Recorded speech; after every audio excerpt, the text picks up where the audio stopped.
That's a bit annoying. Watching imps on this main version. EX Layback Ninja. You have to type it all in. 61880. Okay.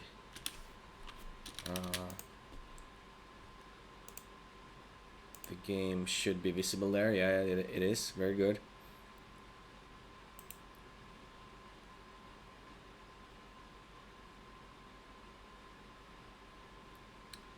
Okay. Put this a bit more to the right. There. Ninja Baseball Batman.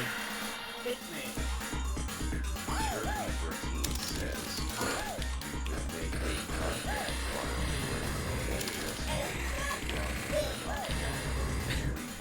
I'll just do this. Ninja Baseball without the game. There we go. I'd give this 7 or 8 out of 10. It's a bit undecided. I'll just say 8. Just, you know, positivity. Tournament rank was first. You could make a bat file for it and then just change the ROM and the bat for each replay. Oh, I don't know how to do that. Turn down the volume here a bit. Okay, so this replay, this was the one replay in Olympics where I was like asking myself, maybe I should speed up the dynamite milking.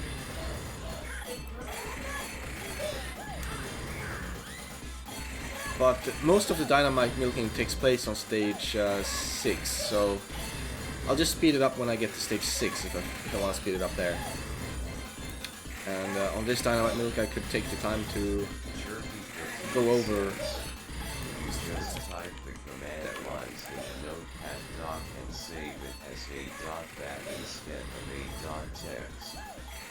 Alright, yeah, I didn't know you could do that. I'll next time there's a Olympics tournament, I'll look into that, I guess.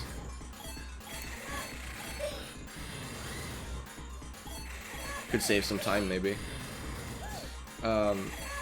Anyway, so yeah, this is a beat 'em up, and it's a great beat 'em up, I think. And since it's a score tournament,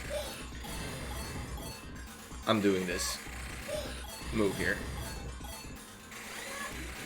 You do have you have a pretty big moveset in this game. You can pick between 4 characters, and this green guy is basically easy mode. And he's also good for score, so 2 birds with 1 stone, right? So I picked him. I really didn't need to play this game that much to get a high score. Didn't need to learn that much. I mean, this move is like a one-hit wonder on enemies. Sometimes you want to do other things. You don't want to only use this move 100% the whole game. That could lead to some trouble, but generally this move is your move. And it also scores a lot, which is why I keep using it on the dynamite. So the way you get this move to be able to use it on the dynamite over and over requires you to jump sideways away from the dynamite, then input the move in the air while you're floating to the right. Otherwise the move will miss the dynamite. If you walk to the right of the dynamite and jump straight up and use the move, that won't work, because first of all that takes too long. It takes much longer to do that, but also second of all, you'll scroll the screen to the right and you won't be able to milk the dynamite. Also the dynamite, depending on where exactly you hit it, it could move a bit more left or right, and then you might want to like do a jump attack on the dynamite to get it back into position. Now the timer is running while I'm doing this, so I can't do this forever. So at this point there is enough time to milk the dynamite some more, but I accidentally scrolled the screen a bit too much, so I'm not gonna milk the dynamite for too much longer, I think. There's another amazing move that I do when I'm fighting enemies and I'm using this great move. There's a second move that you do right after this move that works incredibly well on enemies, and it's like the whole reason this move is so overpowered. It's you wiggle a little bit, and you do this like tornado thing comes out when you land after you do this move, and that does it protects you and it does damage to everything around you.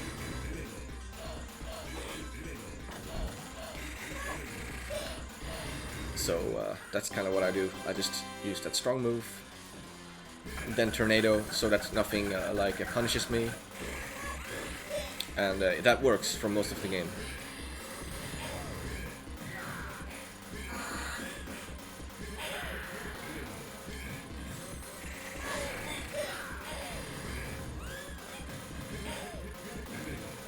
So, in terms of gameplay, this game is it gives you a lot of options, but it seems like with this guy at least, one of your options is just a bit broken. So that's kind of the main thing. Cool, but Dynamite Milk looks incredibly stupid and not fun.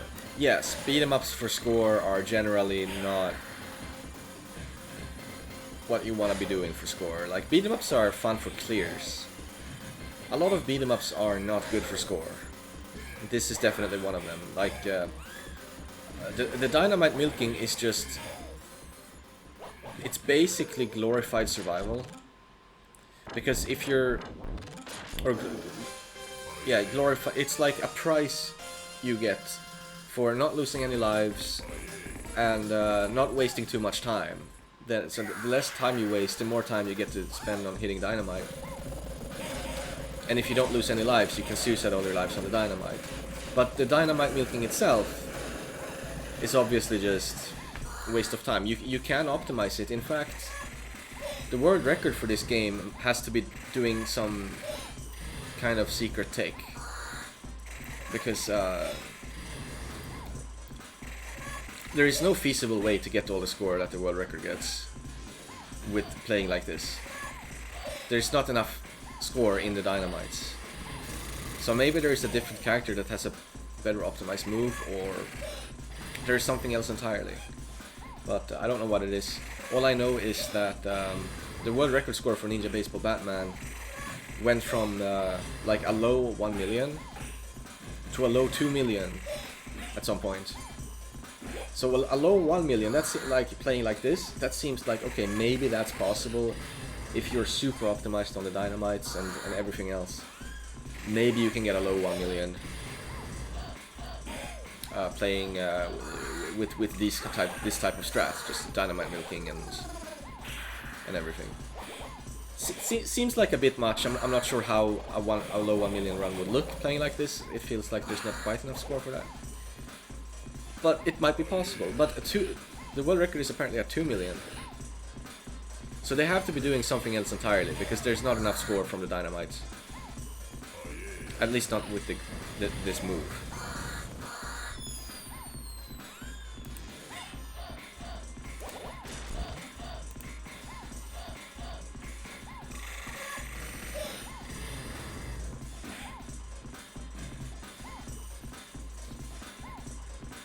And since that world record update, that massive world record update happened, you know, pretty late in this game's lifespan.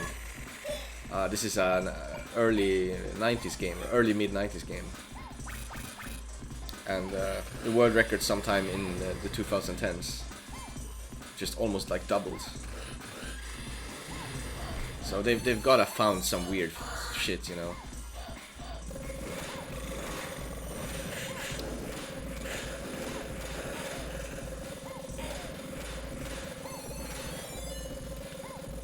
There is, in theory, a faster way I know of to milk the dynamite, but it seemed incredibly difficult, so I didn't really try to learn it. You can like do a propeller thing on the ground to launch your way in the air faster. So if you somehow do that every time you land, You do it in the opposite direction of the dynamite, and then you do the dynamite hit move. Maybe it would be possible to do that and actually hit the dynamite a little faster. Maybe it would hit the dynamite like 20% faster, you know?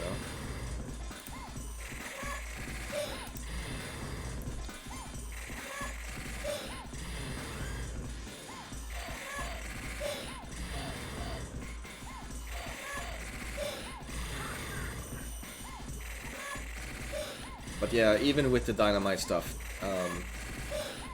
you don't have to do that, you know? You can enjoy the game without caring about score and not do this stupid shit, and the game will probably be better for it. Like, I always thought this game was really charming the first time I played it. I immediately enjoyed the art style and just the general goofy nature of the enemies and bosses, and that it seemed to have a lot of moves for you to use strategically, so that was fun too. Although my favorite character, probably the big guy, I can't seem to get his he also has like a big move you want to use a lot. I can't seem to input his big move consistently. I've tried and I just can't get it out consistently. So that put a wrench in my... I was thinking of like trying to 1cc with him and see if that would be maybe more fun than using this guy. But yeah, without that big great move he has, it just didn't feel like it was worth it to use him.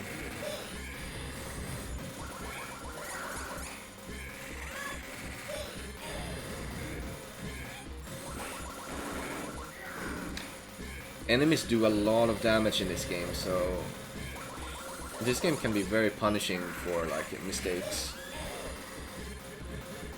A lot of moves do, 1/3 of your health. You gotta be careful.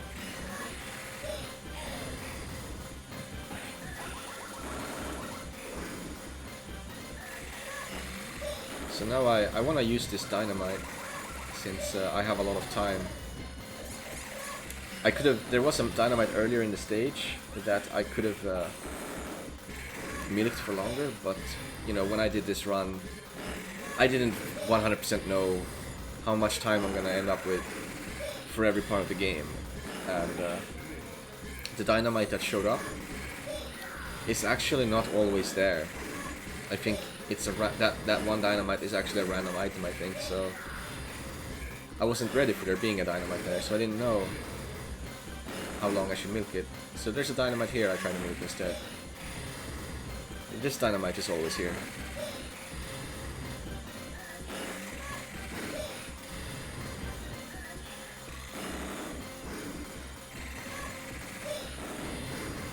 Just trying not to kill the boss.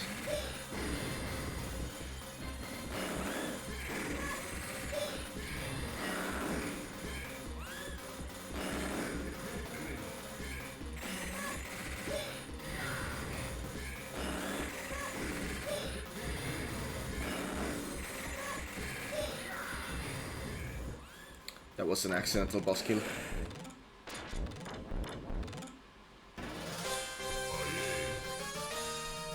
So when you beat the bosses, you collect these special items that give you bonus points if you hold them. But you can accidentally drop them. These stages are nasty. You have to mash quite fast to get an extra life on these bonus stages. So what I ended up doing to be able to mash this fast was double tapping. So using both hands to tap the same button.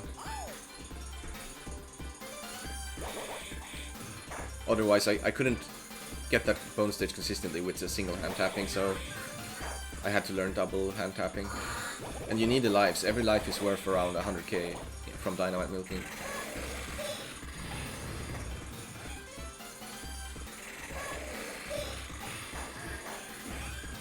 So this was actually the worst stage in this run. I don't know this game, so it's hard like for the double UR to double, it's probably a bug, or to get very big score from Yeah. somewhere in It's probably some kind of exploit somewhere that was found.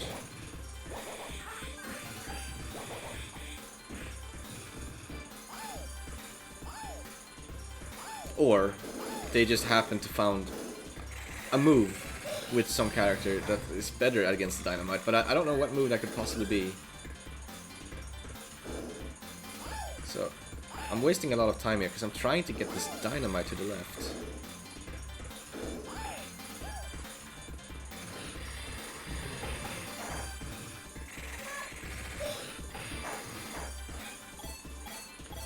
This stage is gonna be quite messed up. So we've seen enough dynamite milking now in this run, I think. So I'm just gonna fast forward through any future dynamite milking. The most interesting thing about it is that sometimes it's not fully optimized and the dynamite might end up in some weird spot and you have to like jump attack to get it into a better spot. And the screen is gonna scroll right very slightly while you're doing the dynamite move. So you can see the screen scrolling right very little. Let's see. How much of the score comes from just dynamite? It's if you're fully optimized on the dynamite, it's 100k per life, and you know, then there's you know, the stages where you don't suicide on the dynamite. You can get a little bit of extra on the life you don't suicide as well. So I imagine a fully optimized dynamite is probably some. I mean, I don't know exactly what it could be, but probably somewhere between 400 and 500k if you're fully optimized. And not counting the dynamite, you can probably get like maybe 400k just from using this move on like every enemy all the time.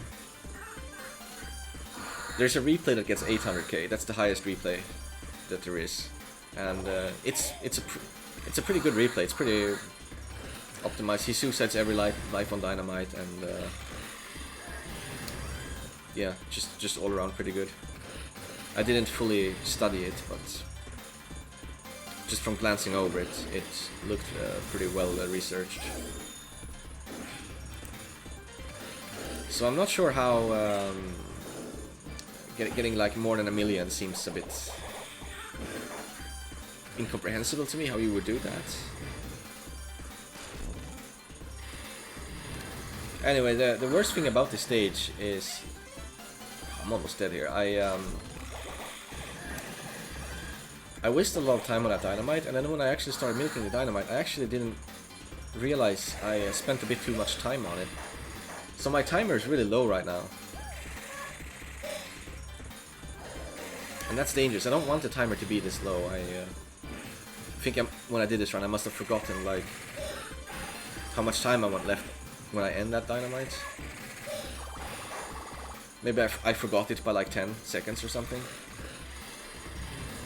Well, it's not a second. It's like every count on the timer is like 4 seconds, I think.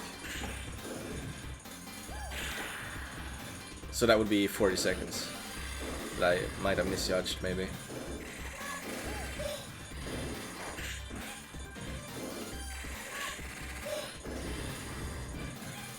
Just this run was rushed out the door, to say the least. It just ended up that like no one else actually did this game for score. I was the only one who did. A couple of people like cleared the game, I think. Maybe like 2 or 3, maybe 4 even. But no one else really went with the whole dynamite thing as far as I did. So right now I'm on 19 on the timer. That's not really enough to beat this boss in time. I want to have like 30 at least to be able to beat this boss on time comfortably. At least 30. Not only do I not have enough time, but I'm also like not doing well.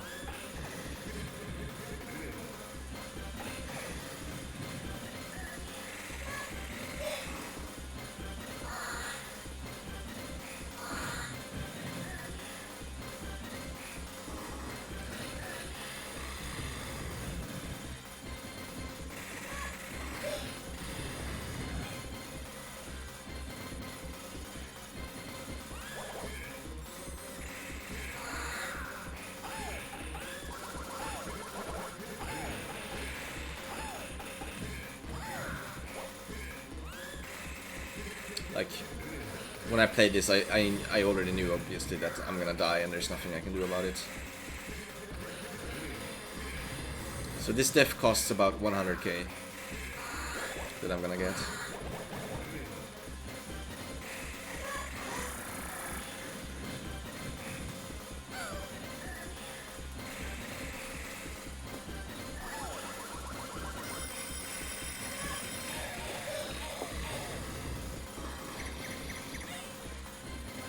Look at the damage, man. I want to milk the dynamite, but on this boss, that's probably just too hard.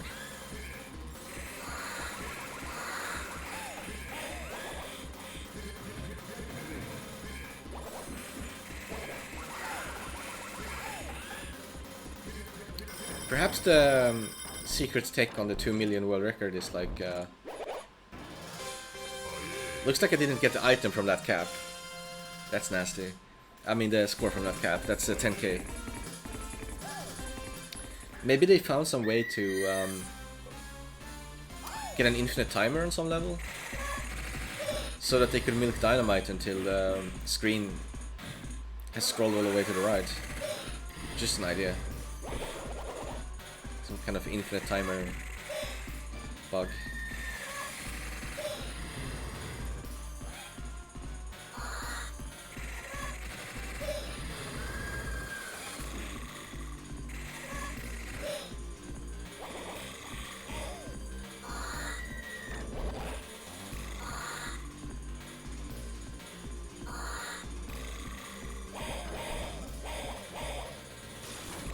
This stage is really cool, by the way. The haunted stage.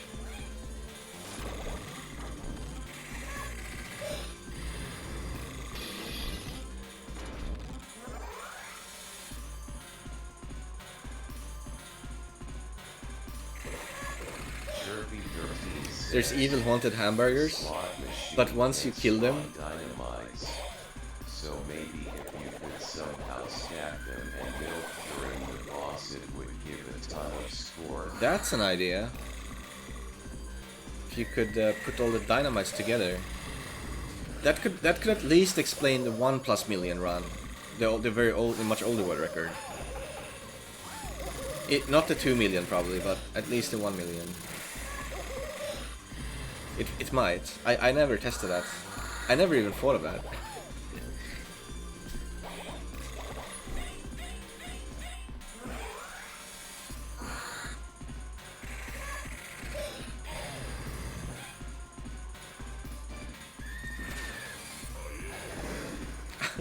What the hell am I doing? I'm supposed to infinite grab this guy. I guess I just failed to do so. There are grab infinites on a number of enemies in this game. You just grab them, hit them twice without like knocking them out of the grab, and then when the enemy break free from the grab eventually, they can't do anything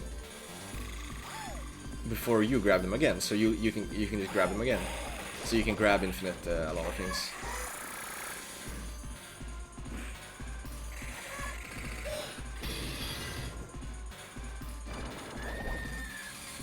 You can keep this hamburger for the boss here. This boss is the funniest fucking thing in the game.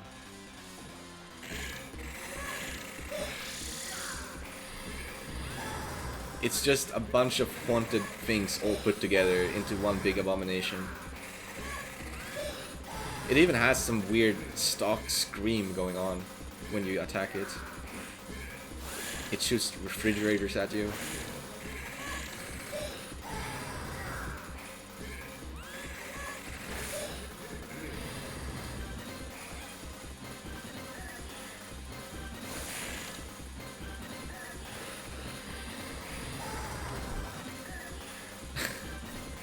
Stuff like this is why I appreciate this game. It's just such a goofy game. It's not the most well-designed beat 'em up ever. It's just a really funny and goofy one.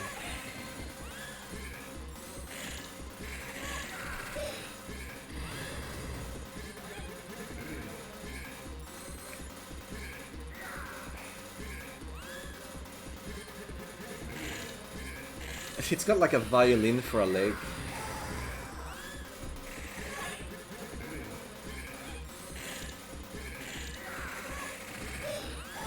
Jerky13 says, reminds me of the silliness of Earthworm Jim. Yeah, it kind of does a little bit.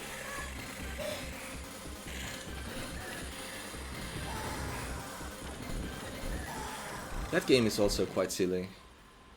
The first boss in that game is just some guy sitting on some trash, burping fishes at you, and like dropping refrigerators or something.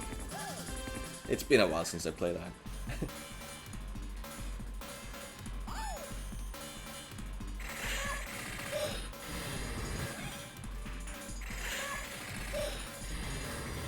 Stage 5. This stage is kinda hard. Not the hardest thing ever, just, you know, kinda hard. Very easy to randomly lose a lot of HP on this level.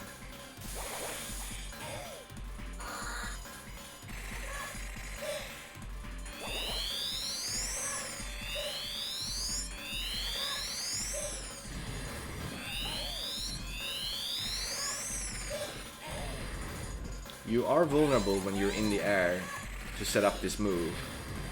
While you're like charging up the move, things can hit you. So sometimes using this move is not the safest option. It's just something you have to gauge. You are also vulnerable when you land. If you hit nothing, you can't do the tornado. You have to hit an enemy to be able to do tornado when you land. So if you miss it, things could, you know, they could take 1/3 of your HP when you land.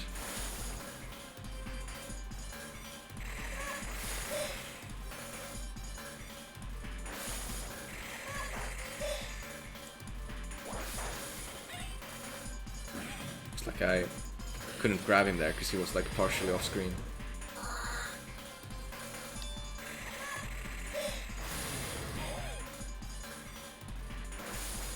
There's some food that I wanted. There it is.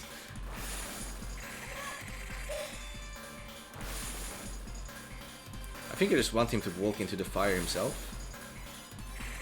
Or maybe not. Maybe I was just like waiting for him to do that and thought it took too long. Because these red guys are very good at that. They just walk into that fire.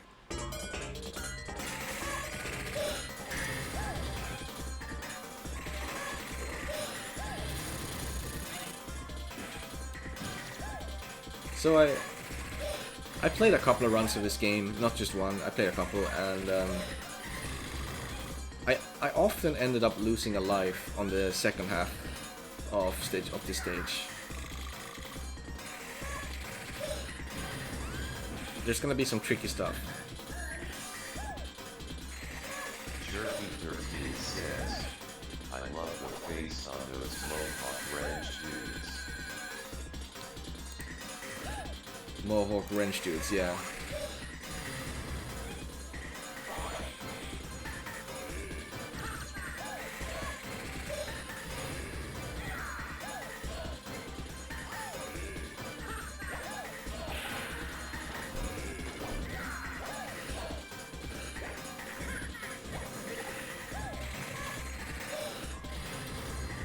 This game just goes all out with its weird baseball thing and just weirdness in general, and it kind of has this nice like the shading really has this like comic book feel to it.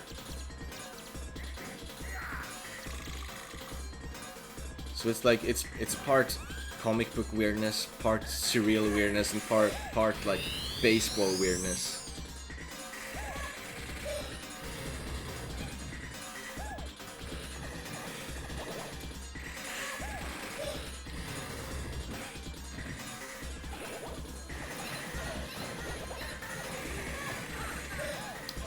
That was a useful pink if I ever saw one. All they did was give me useless items.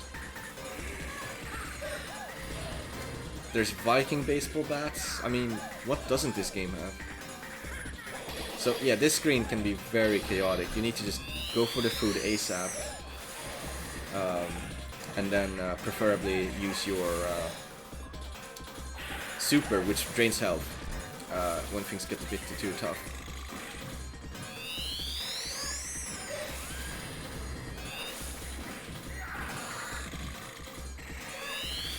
Looks like I'm not using the super. I'm probably thinking I don't need it.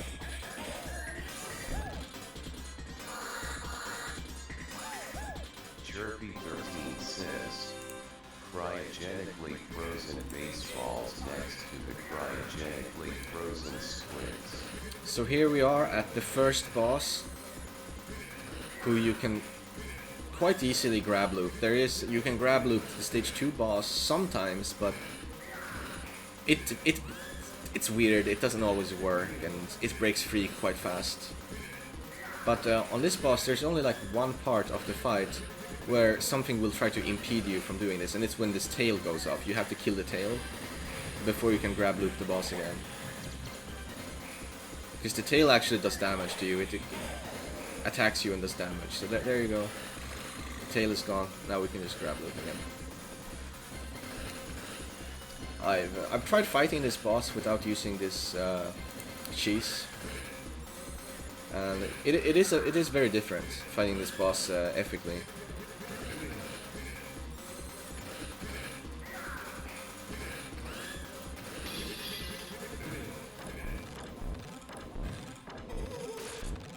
Got turned into a bag. Poor thing. So now we are on the big score stage. Ideally, I would have one more life here, or I would have used that life to suicide it on stage 3. That's also, you can do either way. The stage 3 suicide might be preferable even, because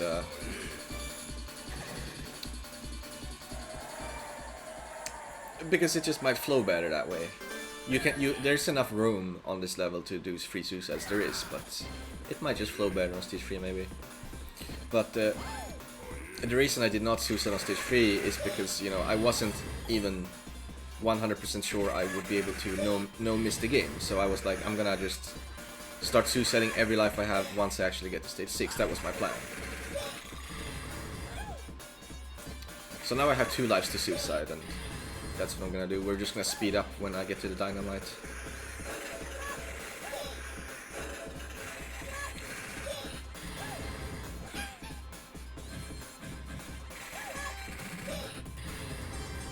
Because it's quite literally going to take one life on dynamite is like how long is it? Let's see. Less than 15 minutes. More, I think it might be more than 10 minutes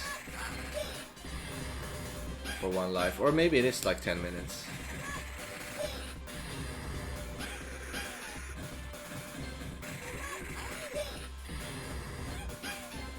No, it's less than 10 minutes. Never mind, it's less than 10 minutes.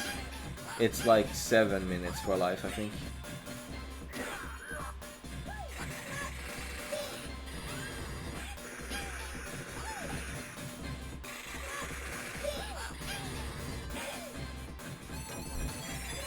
So it's a long dynamite milk.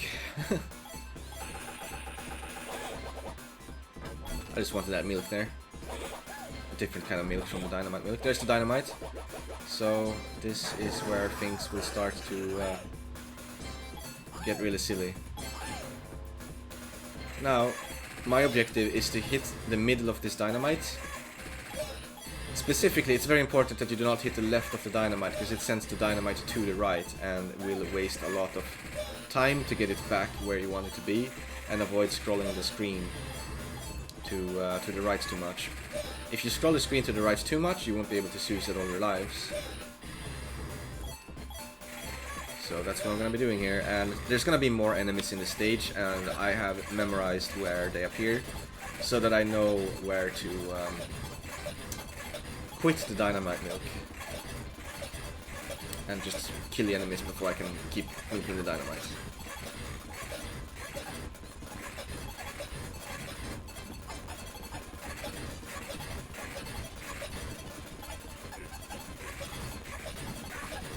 See, sometimes I have to waste some time to get the dynamite back into position.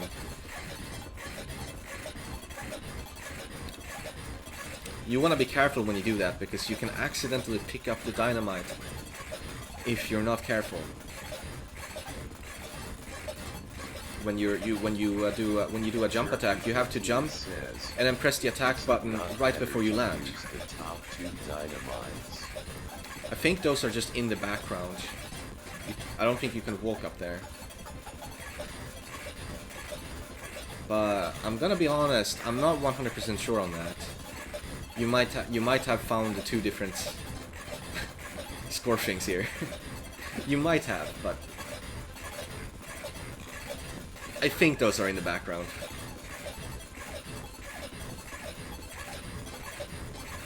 I'm gonna fucking start this with save states later and try out both those 2 things you suggested just to see if there might be something to those 2 suggestions, because yeah, I never thought of that first one.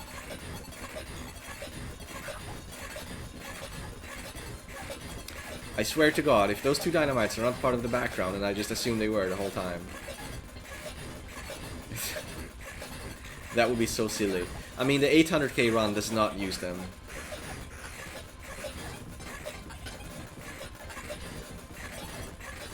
So I have to stop nuking the dynamite there. I'm gonna move the dynamite forward a bit here.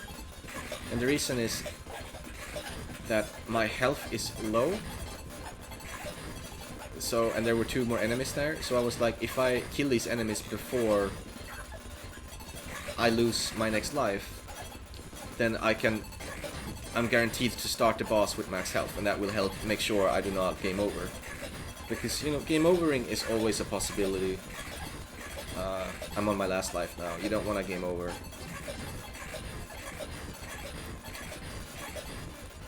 There's gonna be 1 more stage after this, which is by far the hardest one, so always it's a bit scary to you know, get to that stage on your last life. And that already means that you don't want to die on stage 6 boss. That's like before the hardest stage. That would be terrible. I know I could have milked this dynamite longer, but I wasn't 100% sure like what's a safe time on the stage 6 boss, so I played it extra safe and just went when I was 100% sure that the time is gonna last. Like there's like no question about it. Yeah, and I'm gonna have let's see, 15 left. So could have made the dynamite a bit longer, but it would have been risky to do so. Oh, I forgot to remove the speed up when I got to the boss. Oh my god. Oh my god, I got so used to the speed up that I forgot. That's too bad, because that boss has my favorite boss design, I think. No, the stage 4 boss is my favorite boss design. The stage boss is second.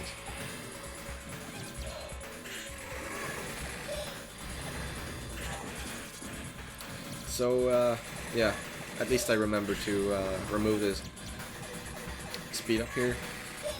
This level is the hardest one in the game by far, and well,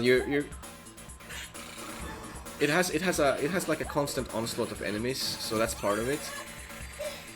But the most dangerous thing about this stage is actually the timer. Even if I use my most powerful move and kill things quite fast, my timer is gonna almost run out. Every time I've done this stage and I've gotten to the last boss, the timer is either going to just barely run out or just barely last every time.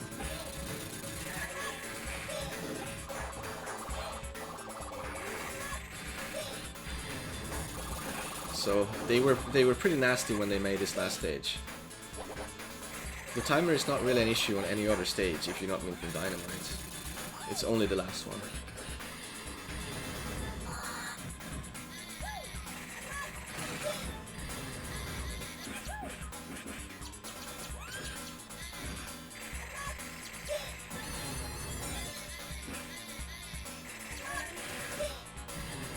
Jerpy13 says, they don't want you to 1 cubic centimeter. Luckily you get 3 lives in this, 2 from the bonus stages, and you start with 1 extra life. So I imagine most 1cc's would, you know, get to this stage with extra lives and lose 1 or 2 lives on this stage. Especially, you're gonna lose lives on this stage probably more likely if you're using a different character, I think. But well, don't quote me on that, because I'm not an expert in this game or anything.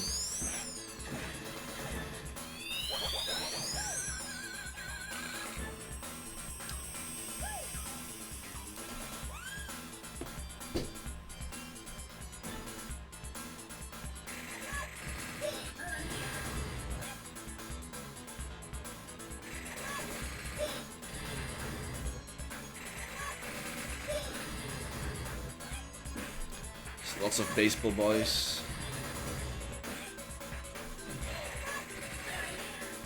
See, one of them hit me in the air. It interrupts my attack. Wastes a lot of time.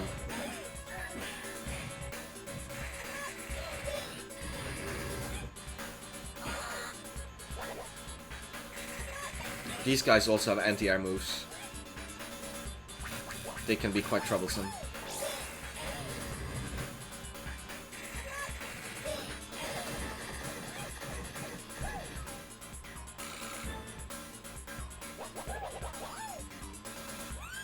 Right now, my time is good, but I have to know exactly how to kill these bosses as fast as possible, which is why that I'm doing the grab loop, but also a suicide attack loop. This attack drains my own health, and I have to use this to kill this guy fast enough. Then I can pick up all the food, and then rush to the next boss. This boss also has a specific move you have to do over and over.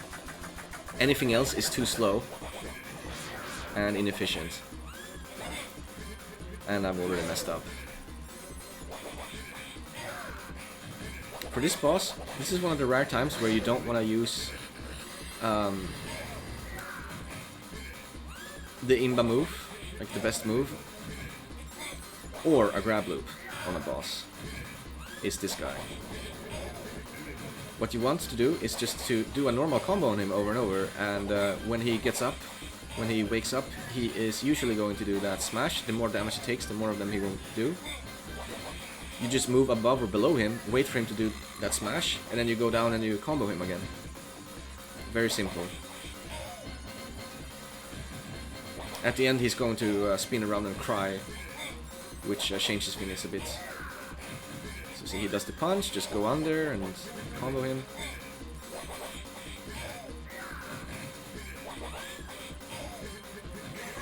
And then we can finish him off with this to save time. That of course drains my own health, but the last boss is a grab loop. We are not going to fight him ethically. We would probably run out of time if we did. Even if I knew how to do it, which I don't. This is what I learned to do. Just a nice grab loop.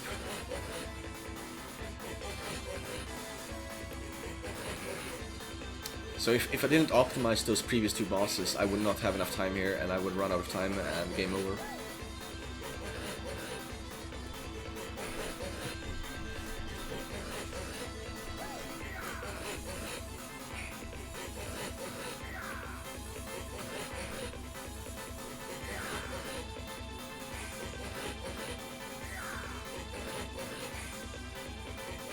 Chirpy13 says, I like how the grab loop on this guy is a ball punch.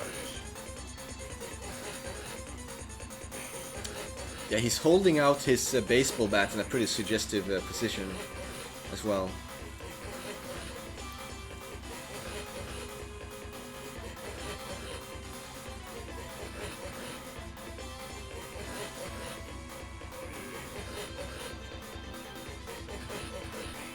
Four,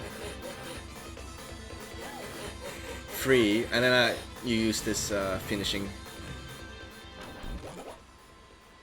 I have to hold this guy. It gives me 50k. So that's pretty important. case has been closed. The MAME does not properly emulate the graphics in this game for things like cutscenes. It's very noticeable.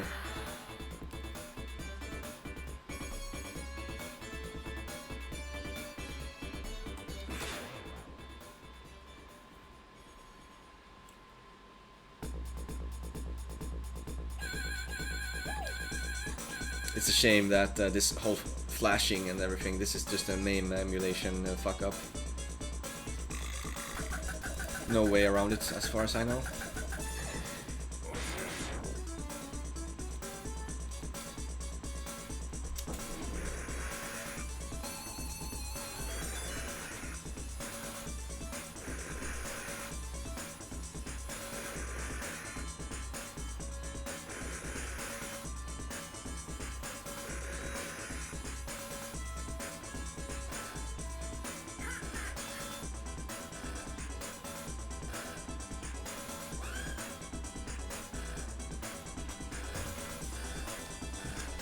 Probably shouldn't watch the whole credit sequence when it looks like this. The whole flashing, it's not very pleasant. It's a shame, because it's a nice credit sequence. Alright, so after Ninja Baseball Batman, it is, let's see, Pole Position. My favorite. Fucking Pole Position. Okay, so let's see here, IMPs. I gotta extract these IMPs here.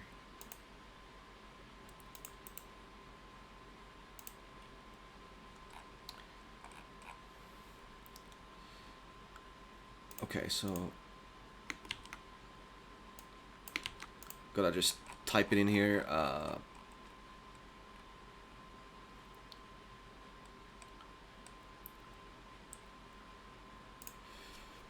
Name.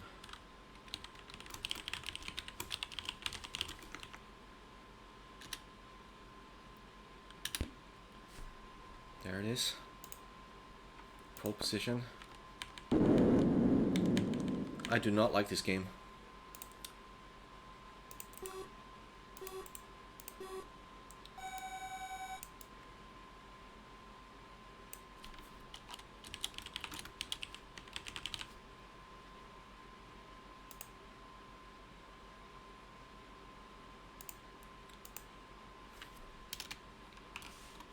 Rocker Kajuo says 8/10 pole position.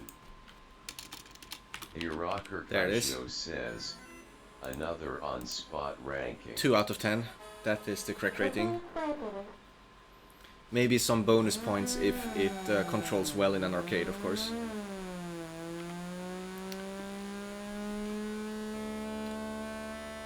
Alright, so this game, it does not control well in MAME or on a keyboard.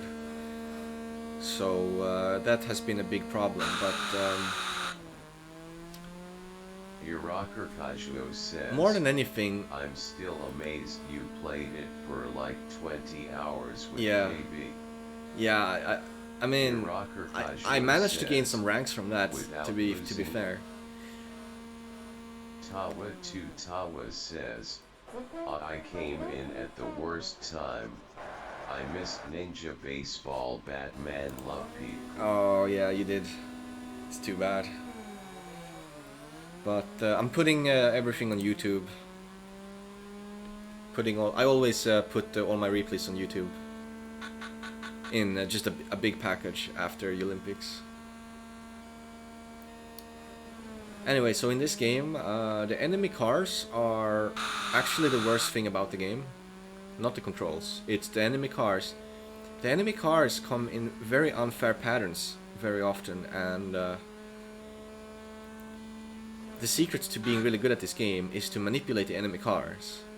But I never really learned how to do that. On the last day, I started inserting my credits at specific times to try to manipulate them a little bit, but apparently there's even more to it than that. You have to slow down when you drive in certain spots, and then if you do everything right, you will get the right cars too. What you want to see from the cars is that they never come in like big clumps, but rather that they're spaced out, and the that you can predictably go like left and then right and then left and then right on the road. So it's a bit annoying because if you don't know where the cars are gonna be when you're on these steep turns, that steep right turn there, there's three parts of the whole stage where there's a very steep turn, and you can't really see in front of you. So here I slow down just to make sure I don't crash into anything, because there's no reaction time if something is in front of you there. Here's the hardest turn in the game, by the way. You need good RNG to make this turn. It's a coin flip. You get good car positions, you'll make the turn. You get bad car positions and it'll be impossible, and you'll have to crash and restart, because with the scores I'm going for, I can't afford a single crash. So I actually managed to finish a no crash run like maybe 7 or 8 times, maybe even like 9 times, I don't know. I just remember that I got the same score 4 times, and I think a 5th time on the last day even, right? Yeah, I got a 5th one on the last day too, I think, but I'm not 100%. So we're on the last lap. It's just the same course, multiple laps, and then the number of cars increase for each lap. So pretty simple stuff. If you touch a car, you blow up, you lose time. You run into a sign, you blow up, you lose time. So this, I've had this more or less exact same score at least 4 times. 63,100 something, because I have 12 seconds left on the timer. It'll always give almost the same score doing that.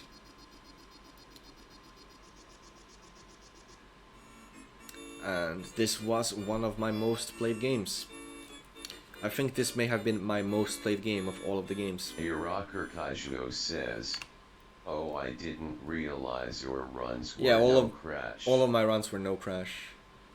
Rocker Kajuo says, "I never got a crash, but outscored you with a 1 I don't understand crash." how people are getting one crash runs. I had a couple of good 1 crash runs that would have been much better than my no crash runs, but yeah, they were all 1 crash runs. So like my best 1 crash run was like 1 second slower than that run, I think.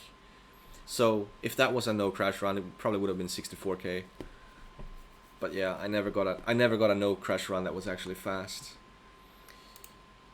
Next is Ponpoko. "I think sometimes the crash will manipulate cars as a side effect." Maybe crashes only cost you like 5 seconds because of that. Tajuo says, "And let you go faster." So Ponpoko says, "By luck." Chirpy13 says, "Pole position kinda looks like a beta test version of Rad Racer." The best thing about pole position is just that as an early game with those types of controls, I imagine it was probably really impressive at the time. That's really the best thing I can say about it. Like it's a relic of its time, I think. What's my IMP called? 203. Rocker Kajuo says, "I do think there's some line optimization in this game too. I got a 55.95 once on first lap, and the first place guy got like 55.5. I don't know." The first place guy got 55.7, I think. "His lines are clean." And I think that has to do with controls as well. Not only because with the configuration I used in MAME, I couldn't do on the qualifier. I can't do the first turn without screeching. I can only do that in the laps because the controls change. It's like it's physically impossible with my settings to do that on the qualifier. So that always wastes time there. Rocker Kajuo says, "Yes, with proper controls." Anyway, we're on a new game now, so this game lines. is it's not too bad. Let's go ahead "And here. avoid speed loss." Ponpoko, my tournament rank was 3rd. Kajuo says, That's why it shouldn't even I'd give this be one a 5 out of possible 10. for you to no crash It's as okay. much as you did. It's like, it's Unluck says, maybe slightly above average what's game. your rating for this one? The objective is simple as you can see. 2/10 for Ponpoko Collect is the accurate. fruit or in this case mushroom. It depends on what the item is It ain't the one to win. And the question mark items are either snakes or score items, and you don't know which they are unless you memorize the level. Angry jumping. And the weirdest thing about this game is the hitbox. Noises. The hitbox on the fruit and stuff is on the right of the sprite, and when I say on the right, I mean like all the way to the right. All the way to the right, like you have to go all the way to the right of the sprite to collect it. The hitbox for the jars to get a snake out is very strange. I think it actually moves around. I don't think it's in the same spot all the time. I think it actually moves around. I'm not sure. Same thing with the score one. Like you can move, you can sit on one and move left, right, left, right, left, right all over the place and randomly collect it after some time. If you try to jump over one from the same spot every time, it might not always work from that same pixel every time. So I think it's moving around, which is kind of bullshit. If you trigger a snake, the snake can move either left or right, and it will stay in the way for the rest of the stage. When you beat the stage, you get a big bonus based on your time left, and it starts at an 8,000 bonus. I think that's the highest you can get, and the second highest is 7,000. Third highest is 5,000. If you get less than 5,000, it's gonna go down to 1,000, and that's the no score zone basically. You wanna see 7,000, 5,000 on most of the stages. The item value is like a chain. It goes higher and higher the more you collect. That's why getting the score items actually ends up being very valuable by the end, because those are on the same chain as the fruits. Chirpy13 says, why is the snake able to levitate over a hole? It's a magical snake.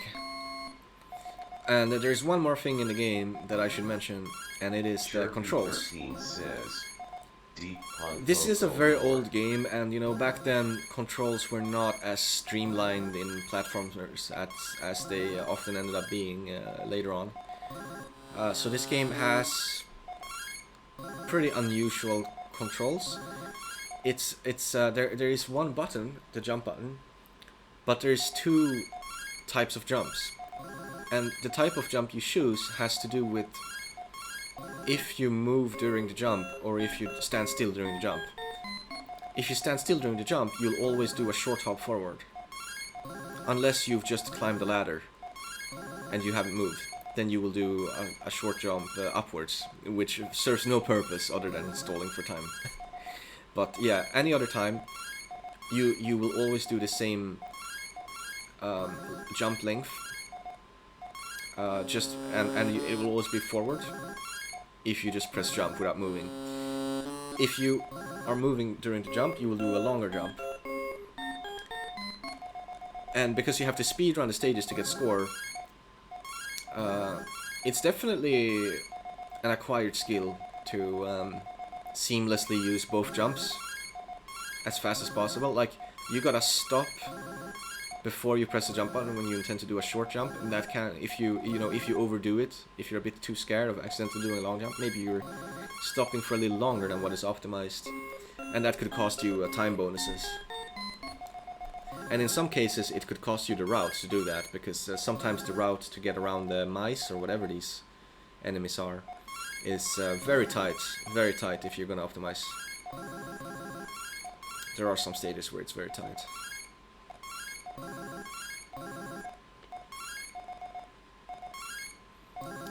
Still though, for all this game's flaws, with the kind of awkward hitboxes and controls, and I don't like that the snakes are hidden. I think snakes and score items should be visible which one you're getting. rather than having to memorize secrets on the levels. I think that's like more honest for a platformer to be that way. I tend to not like secrets in action games very much. Arcade games, action games. But you know, despite those flaws, I think the game is quick and the controls are a bit unusual, but they're snappy. They work. The controls are not bad by any means. So yeah, I think the game is pretty okay.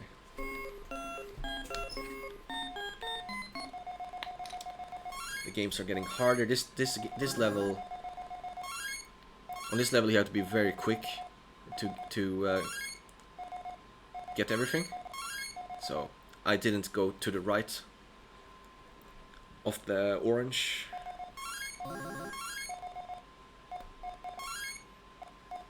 So now I'm cycles behind, and I'm gonna get a slow clear on this and waste a lot of score.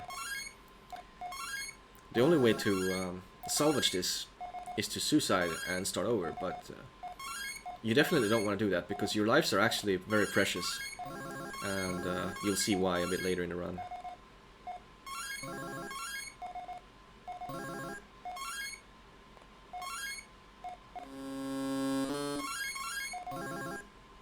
So because I knew I was going to get a bad time bonus, I decided to play extra carefully there. Here it's part of the route to trigger that snake.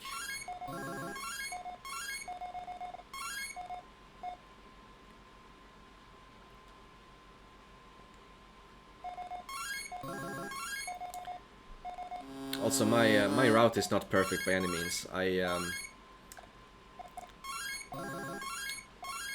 I kind of did not learn to optimize all the levels, and rather I learned to optimize some of them, and then decided to go for a lot of points on the final level, which is one part of the game where you actually can get a fuckload of points.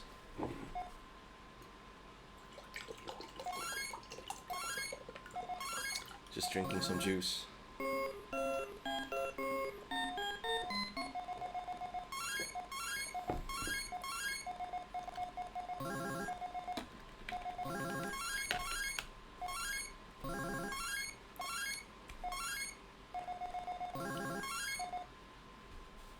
This was also one of the games that was introduced near the end of the tournament.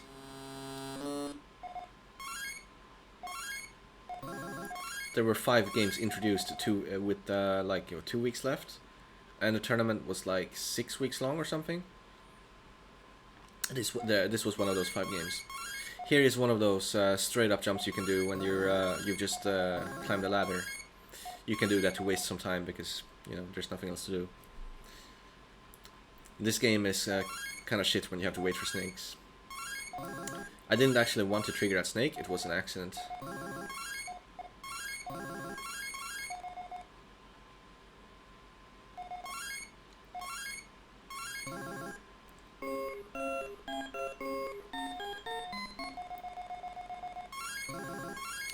This level is a copy of another level. It just looks different, but it is actually identical to another level.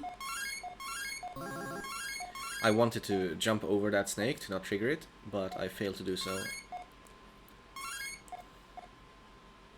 And then it looks like this.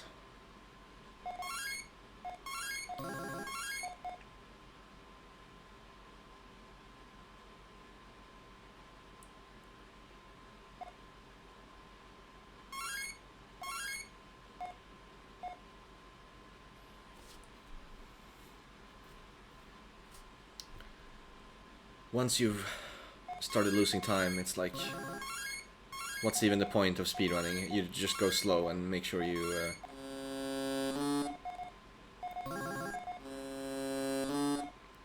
finish without dying.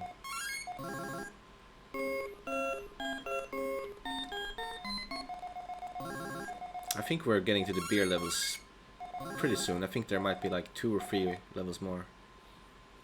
This level is also a copy of another level that I believe had bananas. They didn't actually design all the levels, sometimes they just repeat one from before.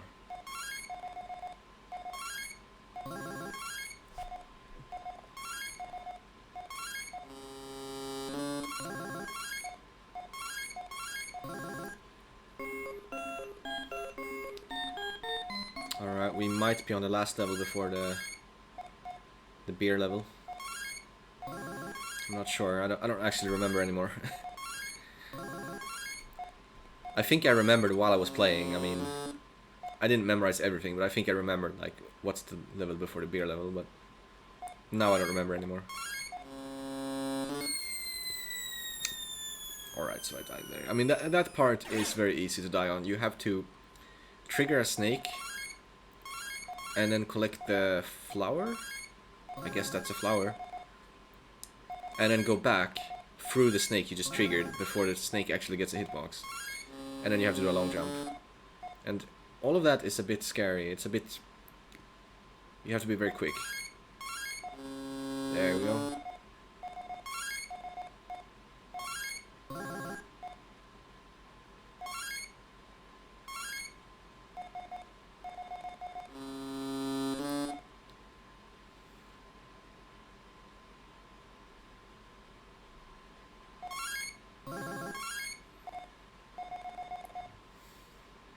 This is riveting gameplay right here. When your screen is full of snakes, you just have to wait. And waiting is not the most fun thing to do.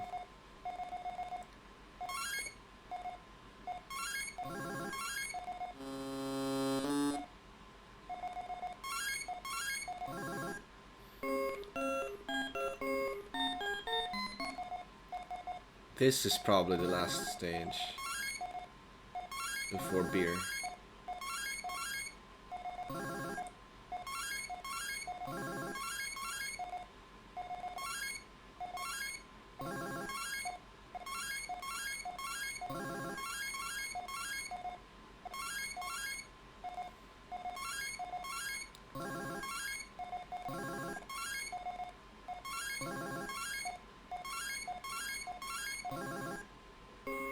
$163k, and we're at the beer level now? Yeah, we are. Okay. So this is the level I practiced. I practiced this. Because this level repeats forever. At least I believe it does. Something might change if you do it 100 times, I don't know, but as far as I'm concerned, it repeats forever. So if you're really good at this level, you know, you can get a lot of score here. And there is one way to get a 5k time bonus on this level. But in order to get that 5k time bonus, you have to be very, very good. It's the hardest part. There are a lot of hard parts, but the hardest part is not triggering the snake next to the beer on the left. There is a snake there that you have to jump over to not trigger it. And if you accidentally trigger it, if the snake goes left, you're dead if you stay there. If the snake goes right, you're alive if you stay there. But you don't know if the snake is going to go left or right. So what I did was I practiced my reaction time to... Oh damn, there's a death. I practiced my reaction time to jump over the jar. Says, and Tanuki gets smashed drunk. He gets very drunk here. Jump over the jar and immediately listen for the snake sound before I move onward. And if I don't hear a snake sound, I keep going left. And if I hear a snake sound, I just immediately go back in case the snake is going left. You know, it's a 50-50 chance. This time we accidentally triggered an earlier snake, so we cannot go for a time bonus here.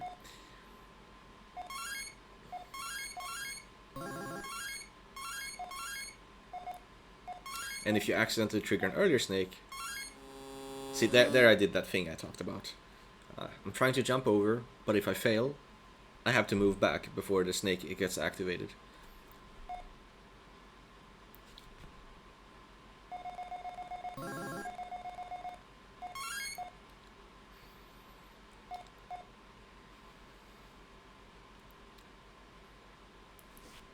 So the top two players were doing beer stages for even longer than I'm doing. They had optimized the game further so that they started the beer stage with much more score, but they also played the beer stage like twice as long or more. Beer stage is hard. It's hard not to lose lives eventually. I got the snake out again, so no score for me this time.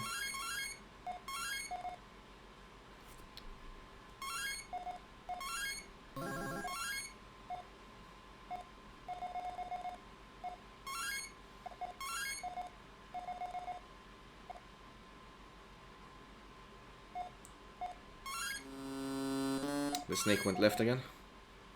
Good thing I practiced my anti-snake strat.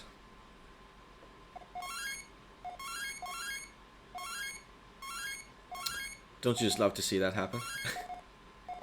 You go for the beer, you do all that difficult platforming, you go for the beer and you fail to get it, you have to go back, you have to do it again. And I'm doing all of this to get no score, by the way. I'm gonna get no score from clearing this. I'm gonna get like, you know, 1,500 combined from the items and the bonus there. It's nothing. You have to do a fast beer stage to really gain anything.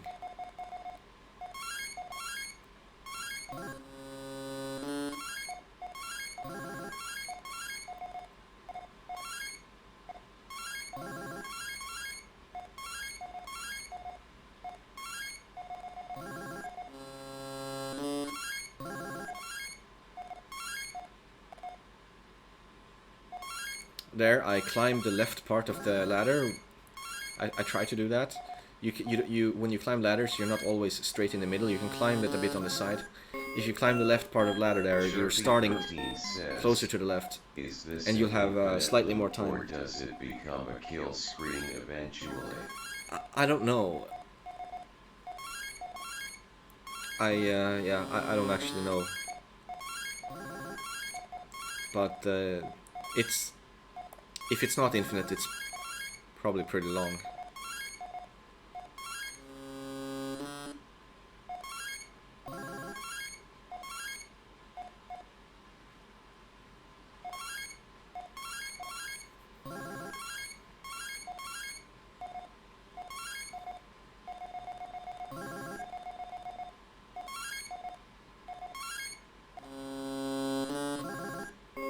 Looking good. Not getting, not always getting the big bonus, of course, but. Chirpy13 says, drinking game in the JP arcades. Take a shot every time someone does a beer stage loop. Fucking beer stages. Then what's with tournaments and beer bonuses? Burning Force also had a beer bonus. You do some weird secret trick and the screen gets full of beer. I'm not sure what that's all about. This one looked a bit slow to me, so this one's gonna be close. Close climb there.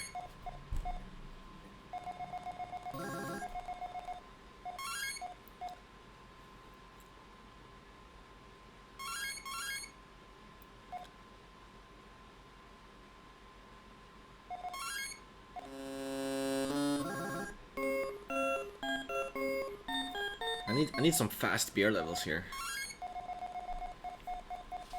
I didn't actually remember how many fast ones I got and how many slow ones I got. Looks like I got a lot of slow ones. It's all because of the snakes. Like, you accidentally trigger one of these two snakes in the middle here. No snake there, that's good. Accidentally trigger those and you can't get a good time anymore. Good. Chirpy13 says, Ponpoko with Momiji as Tanuki Wed. This one could be fast. 5,000 bonus. Are we gonna get it? Yes. That's exactly what I needed.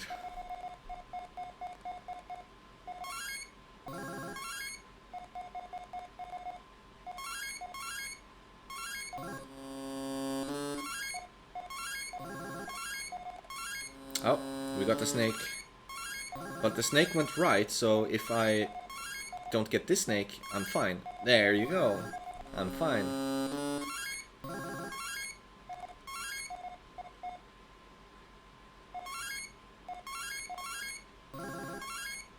I still haven't died at the top here. It's very easy to slip up and die at the top here. But I have managed to fail to... I mean, I have managed to avoid doing so.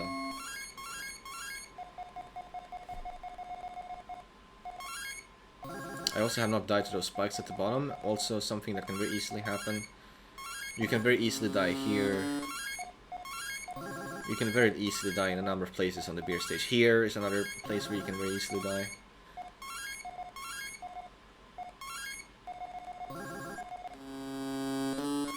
Are we gonna get another fast level?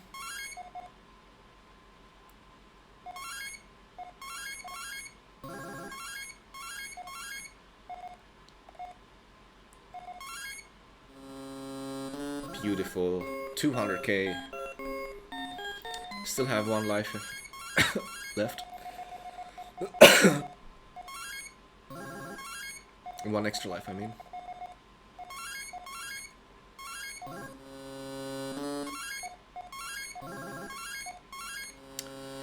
Okay, it went left. Can't get score here.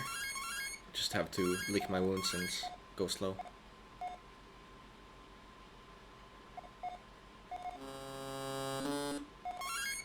Since I know I have to go slow, I may as well do a safety snake trigger there. It's safer to trigger that snake on purpose than to try to jump over.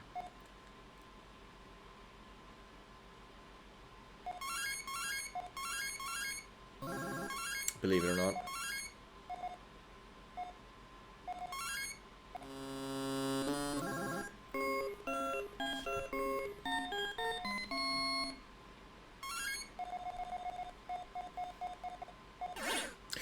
Ay, that's not something you want to see, but it's so easy for that to happen because this is a tight jump.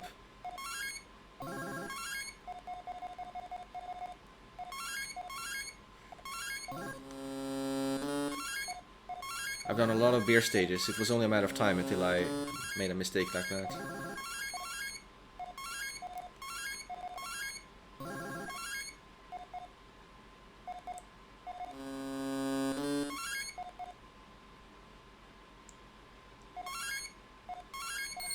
Oh!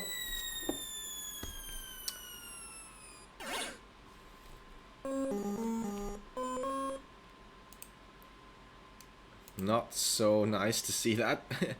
See it end like that. It can seem a little anticlimactic, but you know. I had a very strong life for a while there. Did a lot of beer stages without dying for a while.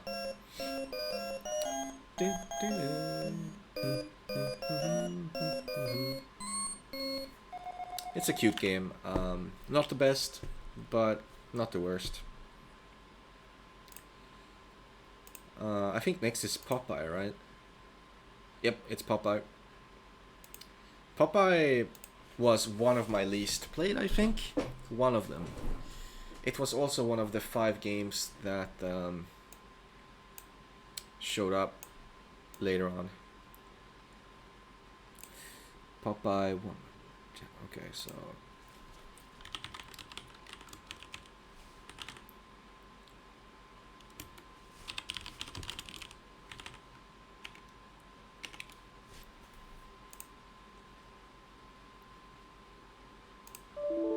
Oops.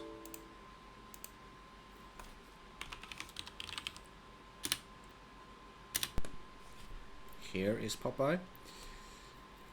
I think Ponpoko was one of the more popular games that showed up as a bonus game.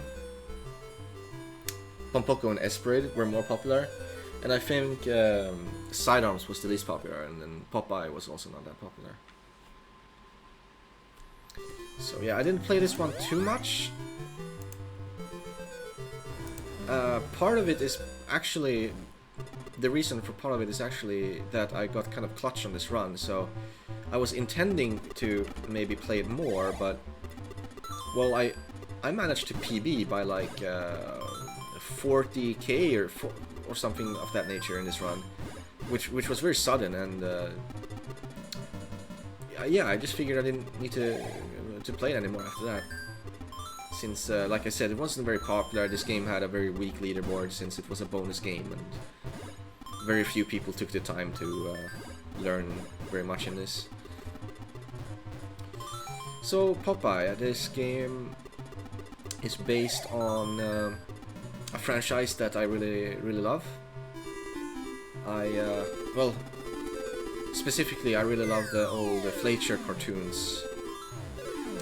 Popeye and Sinbad the Sailor, and Popeye and Alibaba for the Thieves, for example. Some bonus points there. Basically, you want to collect all these hearts. That's the point. If the hearts get to the bottom, they reach the water, they will start to sink, and you'll get a little bit of time to collect them before they sink. if you fail to collect the heart, you lose a life. You also lose a life if you get you know, hit by the big guy here, or any other object that can kill you. There's 3 different levels. It's the same idea here. You collect notes instead of hearts though, and each level has some unique things you can use, both to your advantage and could also be a disadvantage. If you get the spinach, you know, you get very strong, and you can whoop his ass. But you can also use the time to just collect the hearts or notes. You get more points if you collect them on a higher floor. So here I get 500. And then on this floor here it's 300 and so on. So letting them sink too much can be a disaster, because it gets harder to collect them since, you know, they go downwards. So if you're down there, you won't be able to collect the ones higher up because they will have sunk by then and so on. And you also lose a score, so the game basically screws you over in 2 different ways if you mess it up, both points and safety.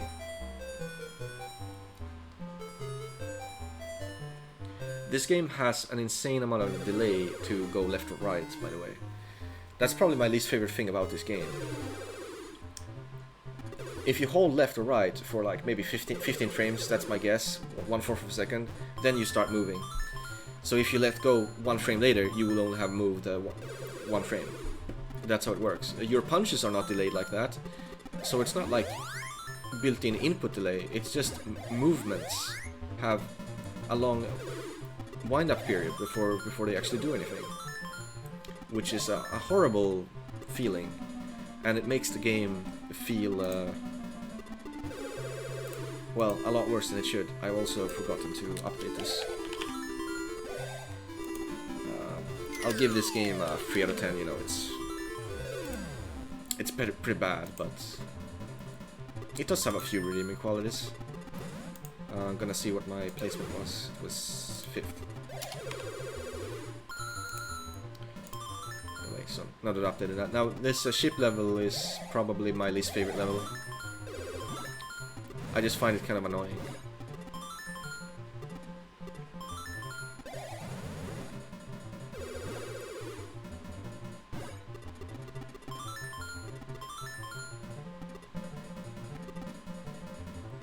The fucking letters wrap around the screen.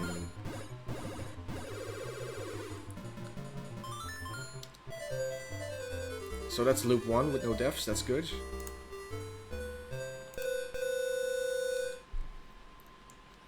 Now, after loop 1, the stages appear in a different order for some reason. I don't really know what's up with that. Anyway, what changes is it adds skulls. The skulls are very dangerous. If you're caught between like the big guy and skulls, that could be a disaster. So you want to be very careful not to let that happen too much.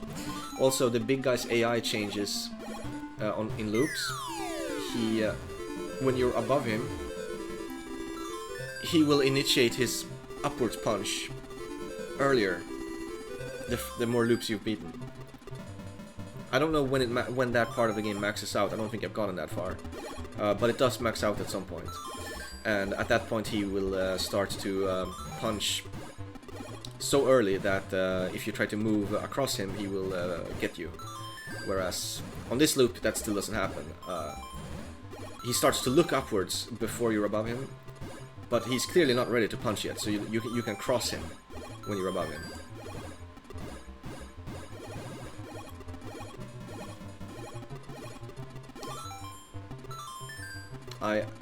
This run so far is quite lucky. Normally I would be losing lives on this stage, and probably a life on loop 1.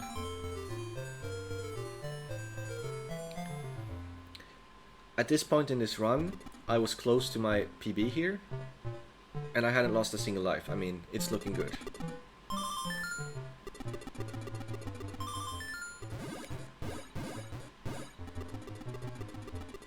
I do not have much in the way of patterns. I just have a rough idea of what I want to see happen. I just don't really know how to achieve it.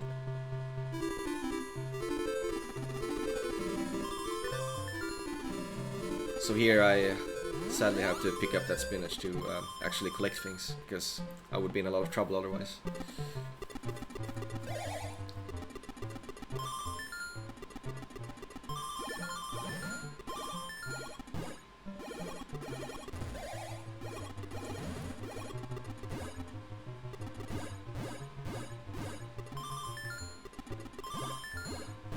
This is actually really lucky. I mean, oh, well, I'm dead now. I mean, I don't really know what I'm doing, so the fact that it's going this well is nothing short of a miracle.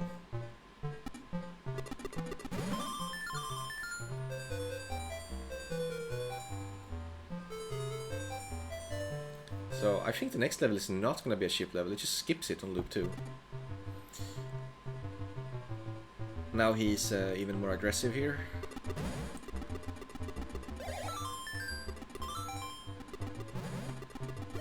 So you do have to pay attention to that when you want to like cross him.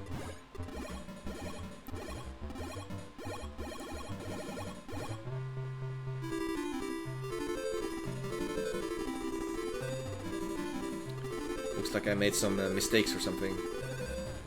Oh my god. That almost ran out.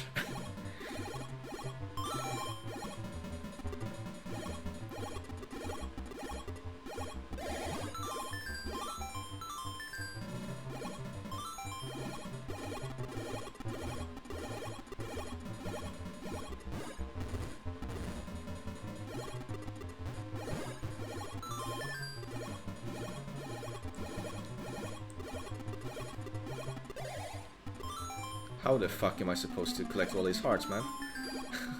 I really let this get out of hand. What the hell? Am I gonna live? Am I gonna live? Like I said, I remember this being a lucky run, and I remembered right. I mean, look at this. Is this lucky or what? Oh my god. Look at that luck.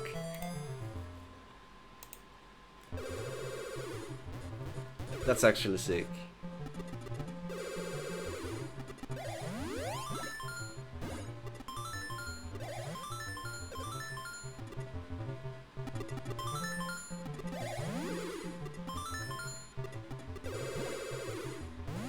Chirpy13 says, God Gamer.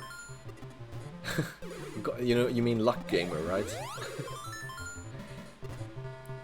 Right, we need to get this so we can collect the letters.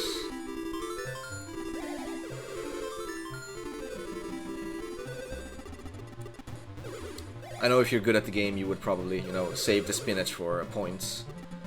But I'm using it as a tool to collect letters that I can't grab otherwise. This might sink before I get to it. It didn't, but I'm dead anyway, because I can't climb. Still have one spare life. I mean, I can't ask for a better Popeye run than this.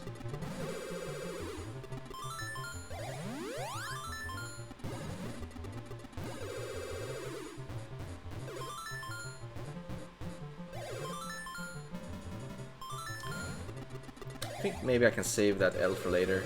I'm not sure what I'm gonna end up doing here. Yes, now is a good time to get it, because the big guy is not in the way.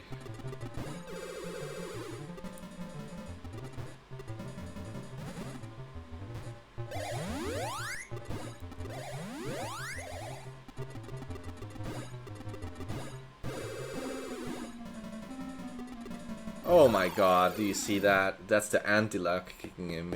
That's karma. You get so lucky, and then, you know, the game just has to screw you over. So close to collecting that P.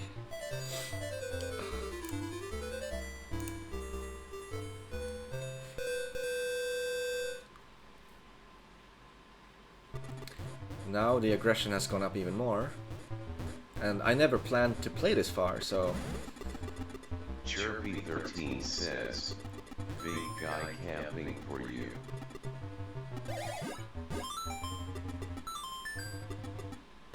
Look how you teleport when you run past him. It's pretty funny.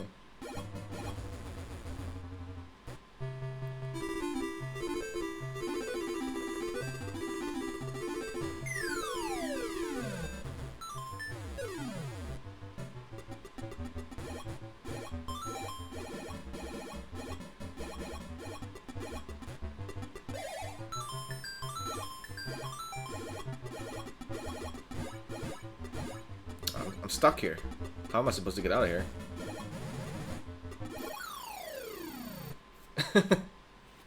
Yeah, what a game.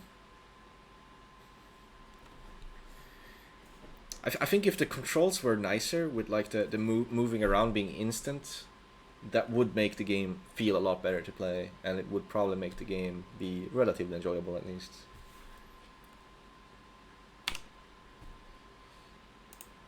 Okie dokie, next is Sailor Moon. Pretty Soldier Sailor Moon. Probably gonna be the final run I stream today. And then I'll probably do a really long stream of the next games from Puzzle Bobble 2 onwards.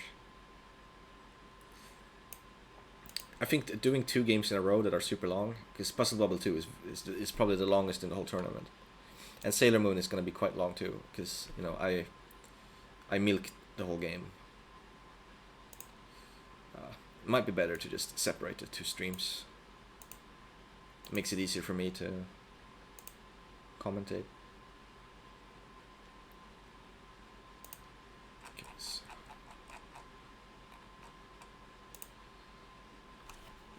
MAME Sailor Moon J playback. What's it called?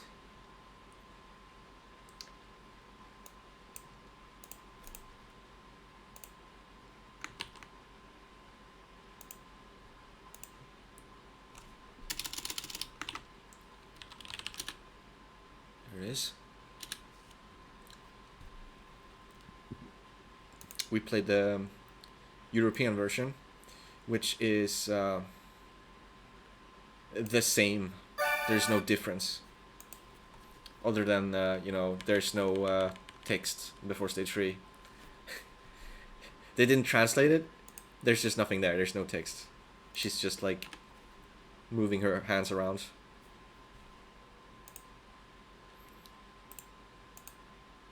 This is my favorite game in the tournament. It was before the tournament started, and it remains so afterwards. I once seeded this game earlier this year, and I practiced this game before Yolympics started, so I already kind of knew what I wanted to do. 9 out of 10 for me. It's a wonderful game.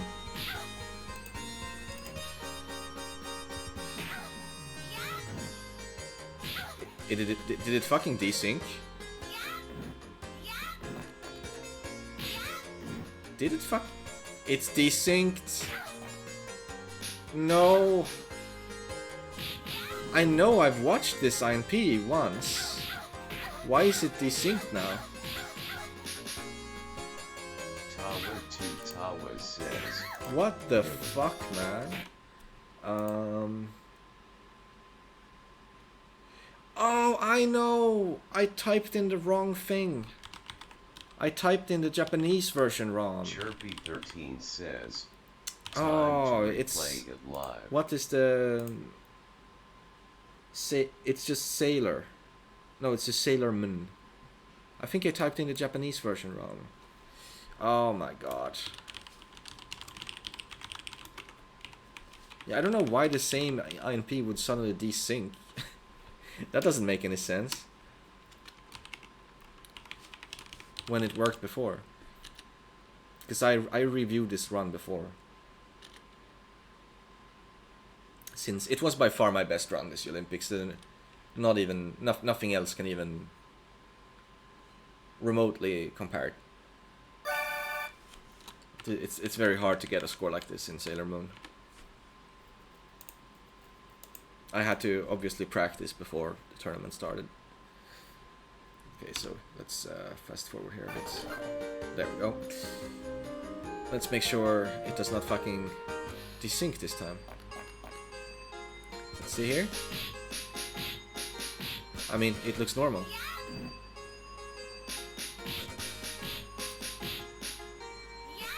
Okay, so this game, when you're playing this game for score, it's very different from playing it normally. It's very, very different. When you're playing it for score, there is no time to waste to do any suboptimal moves for score. Like, it's a waste of time and it's a waste of score. You have to machine gun punch them and get in as many throws as possible as the timer allows. And whereas normally in beat 'em ups, you try to herd the enemies, group them up, you know, to be able to take care of them in the safest possible way. You don't want to have the enemies spread around across the screen to mess with you. Well, in this game you do. You want to hit the enemies one by one, because you get score per hit. You don't get score for, like, if you punch 5 enemies with one punch, that score's the same as punching one enemy with one punch. Now the jump kicks can actually give you double the points if the two enemies are. I think the way it works when that happens is the two enemies aren't falling at the same time. Then you can separate the hits, and you get points for both hits. But that's an exception.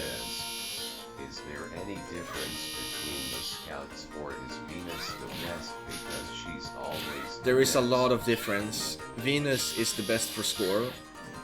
Either Venus or maybe someone else could compare, I don't know. But I think I like Venus best for score. And Jupiter I like best for survival. Jupiter has great range. And very solid throws as well. So she's very reliable for trying to do patterns that do not take damage, which is very important in this game since enemies are fierce. They're random. They're unpredictable and fierce. Having characters that can avoid taking damage is a great big help. Venus is not as safe of a character as Jupiter is, but Venus, I picked her for score because her throws are faster. She has the fastest throws in the game, I think, and her punches are fast too. She can do a very fast free punch combo, and her free punch combo is also one of the most reliable ones. To try out Jupiter, then when I try this game again. Try Jupiter and Venus. Wanted to beat it up, man. The one you do not want to use is Moon. Moon is the worst, and Mars. Mars is weak too. Using them just makes the game harder. A lot harder. I still have not once succeeded with those characters. It is very, very hard. It is already hard with the good characters. Making it even harder is masochism.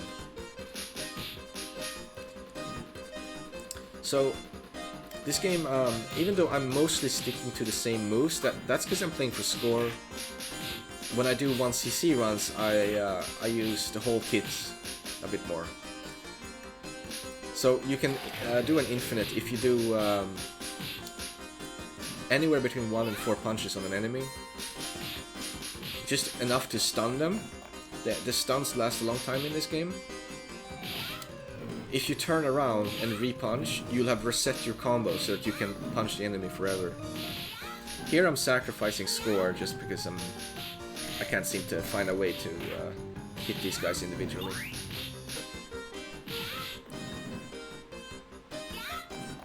Other than that, you've got not too great of a number of moves, but all the moves are valuable. Running jump attacks. There's 2 different types of running jump attacks. There's 2 different types of jump attacks. There is a running attack. You can punch in grabs. You can do Super Joy. A+B at the same time drains health if it hits anything. It's like an area of effect attack. That move is actually in this game not that strong because it drains health, and in this game food is very hard to come by, and enemies do very little damage in this game. Enemies in this game, they do little damage, but they are very good at sneaking in hits. It's like hard to avoid taking damage entirely, so very different from Final Fight, where it's very easy in Final Fight to just take an insane amount of damage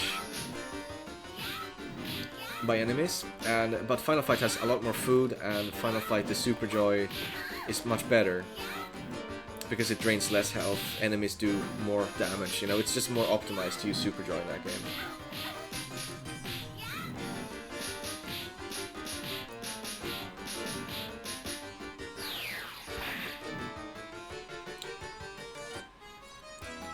So, one big aspect of scoring in this, like I mentioned, you want to do punches and throws as much as you can. Throws score the best, but take more time, so you can't throw all the time. And also, sometimes you have to throw enemies into other enemies, and that wastes score, because enemy HP is like a score resource. The other thing is that the timers in this game are very short, they're brutal. Stage 2 doesn't have the shortest timer, but it's still pretty short, so you can't like try to milk throws forever. You have to think of how much you can squeeze in before time runs out.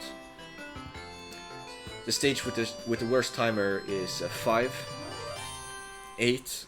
8 is if you do not use crystals, then 8 is the worst, followed by 5, and then 3, in that order. And then other than these 3 stages, there are no stages that are like really super brutal when it comes to the timer. Stage 4 is very chill on the timer. Stage 6 is pretty chill on the timer. So is 7. Stage 2 is probably the 4th most inconvenient stage when it comes to the timer. And you learn how to play the game, you're not going to run out of time on stage 2 anymore. Now there's one more thing, and that is that I'm collecting crystals. I have 5 crystals right now, and I have not yet to receive my first crystal bonus, which is what you get when you are holding 5. Every crystal you collect gives you 30,000 points, so never using any crystals gives you more points.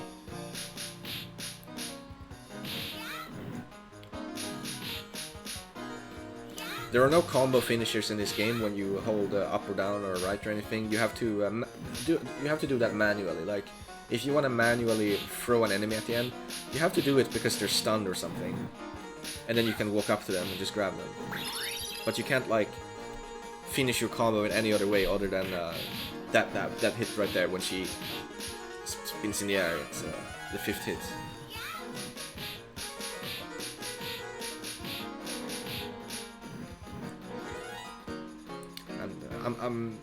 I'm actually making the game look easy. It's actually a pretty brutal game. It's just that I play this game a lot, basically.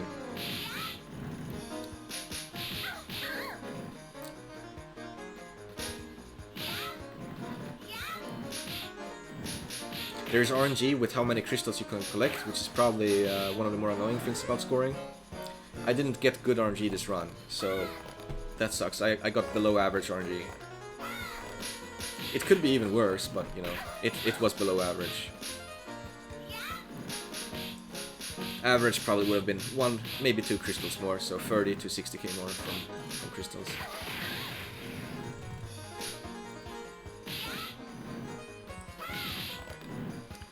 Sacrificing points because I'm scared. This is one of the stages where I sacrifice the most points, because I actually find this stage 3 to be one of the absolute hardest stages to score on.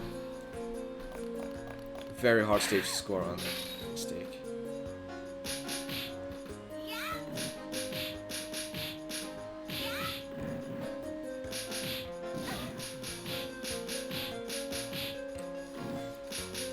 I'm also scared enough of running out of time that I do not always finish enemies with throws on this stage.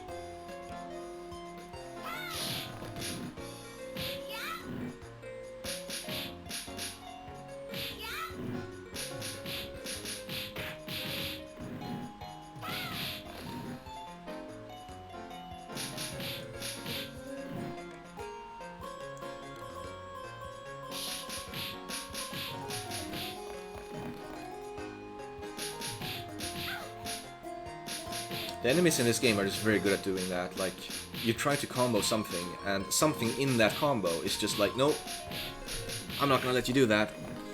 And that's exactly why you want Venus or Jupiter, because they are the best at having that not happen. If you use Sailor Moon or Sailor Mars or even Sailor Mercury, that will happen all the time. You're comboing enemies, and all of a sudden, one of them is just like, no, I'm in this combo, but I'm gonna hit you anyway. It's not a pleasant thing to experience, so using a good character minimizes that.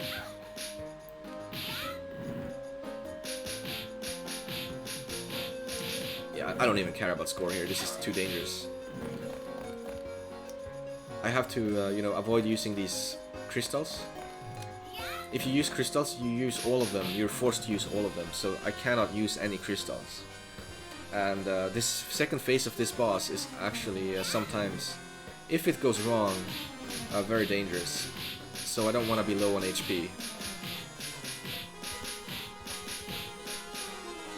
So here, right now I'm very far behind a good score.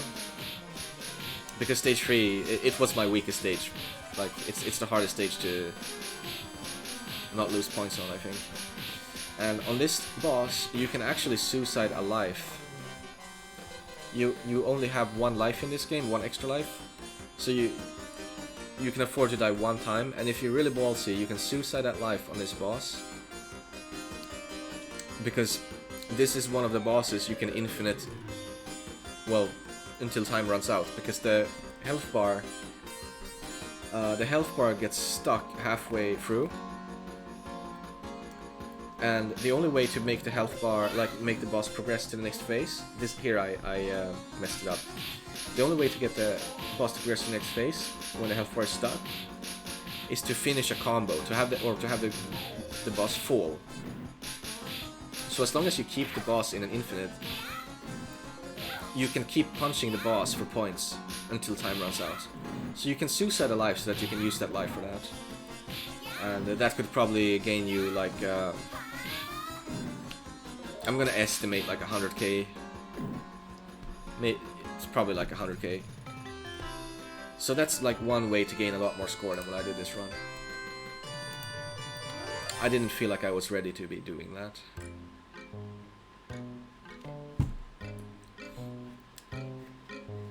Now we are on stage 4, this is one of the more chill stages. This stage is quite long, but unlike stage 3, it has fewer enemies appearing at the same time. So it's generally easier than stage 3, for some reason. They made the stage a little easier.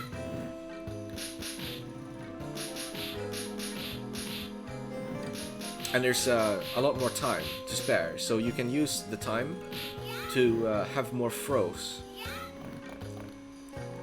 Spend more time throwing enemies around. Stage 3 is, the timer is low, so you can't just throw enemies around. In fact, sometimes it's dangerous to throw enemies at all. But on this stage, I've planned out to just use a lot of throws.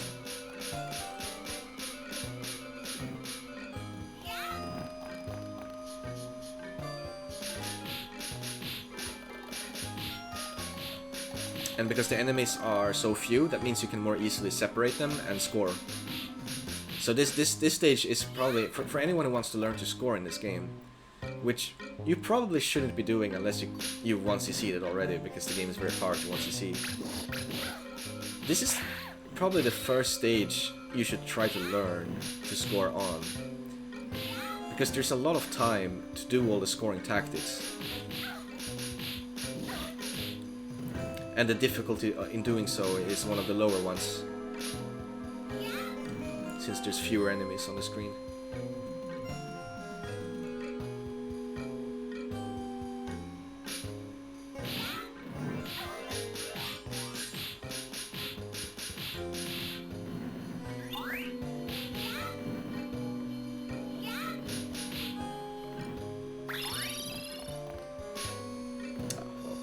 Sometimes I'm making mistakes because I don't know how much HP enemies have. So, oh yeah, that's something I didn't explain. Throws give more score than punches, but throws also do more damage. So the most optimized way to approach scoring when there's not enough time to like throw an enemy to death the whole way is to punch them until they have enough HP for just one more punch before they die, and then finish them with the throw. That's the most optimized. So that's generally what you want to do, is throw when they have only one hit left.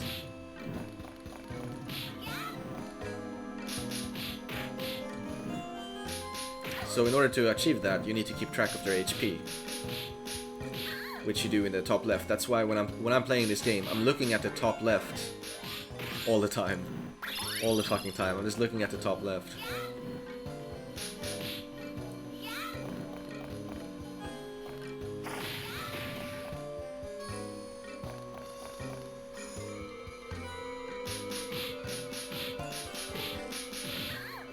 I punched myself.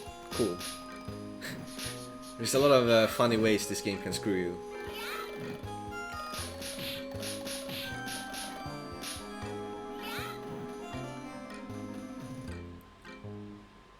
I do not want to move forward while I fight these guys, because I will lose points if I do so, because there are enemies spawning later that I want to spawn alone. It is worth wasting time to achieve this.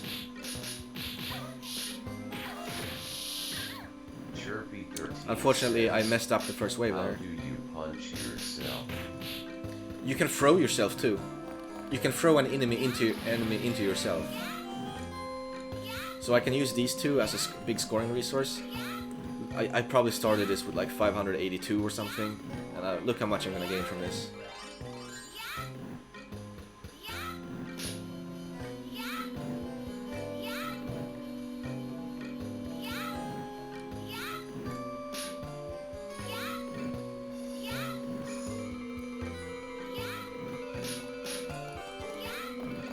Probably got almost 20k just from those two guys. Now this is very dangerous since I'm almost dead, and I don't want to die, of course. Like I said, I have a spare life, and I'm not planning to suicide that life anywhere. So if I do lose a life in the run, it is not game over by any means. It doesn't change score at all. You don't get a bonus for having more lives when you clear or anything. But still, there are scary things in the run, and like losing a life on stage 4 would not be the best, because stage 5 is very dangerous.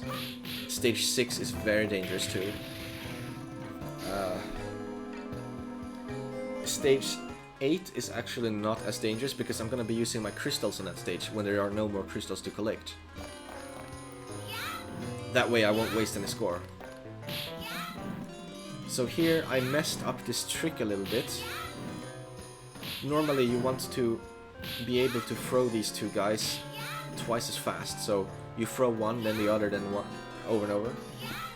But in order to achieve that, it's a bit subtle, it's a bit hard to explain how you achieve that. It has to do with the vertical spacing of the enemies.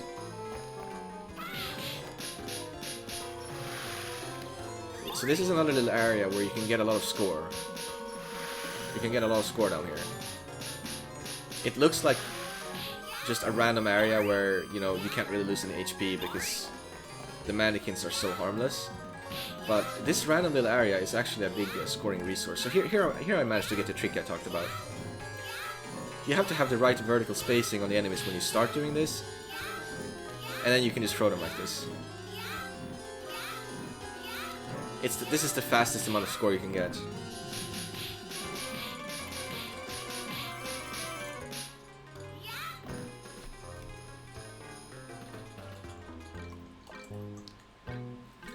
Learning how to score that room is a must for anyone who wants to score this game.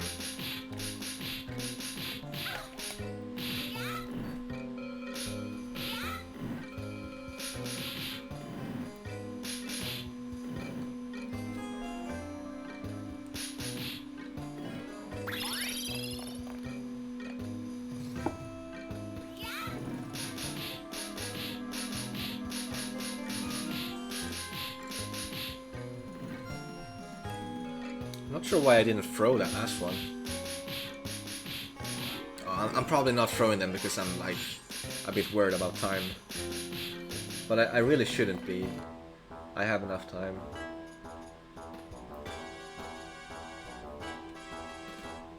This boss is a noob killer. This boss is probably the biggest noob killer in the game.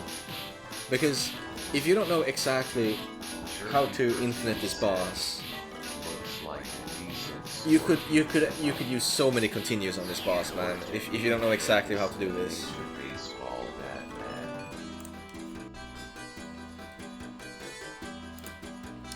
I mean, I don't think this game is decent. I actually think this game is amazing.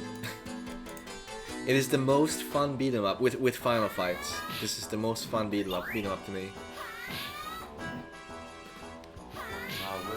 And yeah, I like these. I got stuck on this boss. Yeah, everyone does. I mean, this boss is... Okay, so this is something I haven't talked about. The bosses in this game are fucking retarded. I mean, no one is gonna dispute that. No one that... I love the game. And the bosses are terrible. They are really terrible. The only way to make the bosses be remotely enjoyable is just to learn exactly how they work. And then, you know, the bosses are still shit. They're badly designed, but at least if you know how they work, you can move on with your life. You can do the boss and just move on to the stage, and the game gets fun again. Not all the bosses are super terrible. You know, some of them are just kind of not great, but some of them really are terrible, and that is one of them.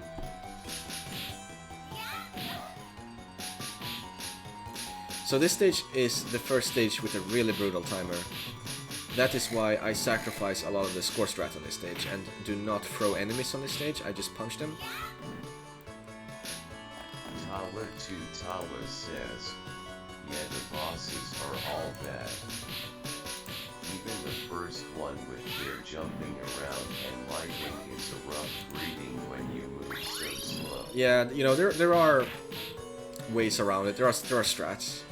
Like, that's the thing, every boss has strats, but there are, even with strats, there are some stupid things about some of the bosses. This stage 5 boss is actually the worst one.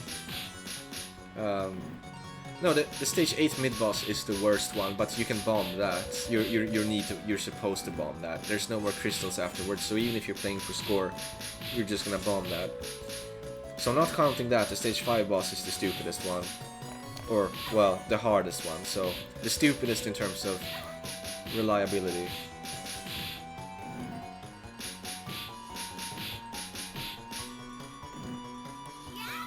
I've taken a lot of damage from these masked men, more than normal. The masked men are just amazing at sneaking in punches, and it's very random. It's not really something you can necessarily do anything about all the time. They just get a punch in. They have longer range than you do, so sometimes they just decide, hey, I'm gonna punch you. And you just have to live with it, you just have to accept it.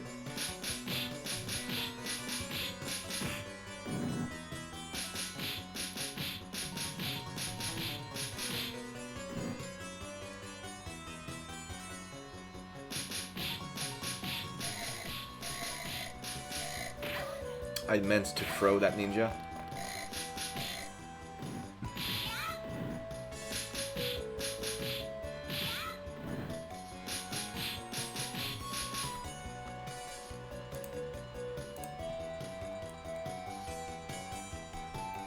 Having this little health is not fun.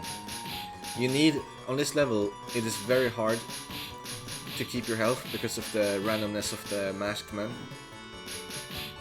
But it's an oxymoron because you need health to beat the boss on this stage. Some bosses you can beat without taking any damage. The boss on this level is almost impossible to beat without taking damage. I say almost impossible because if you get extremely lucky, and only if you get extremely lucky is it possible. But it's not something you ever want to have to do.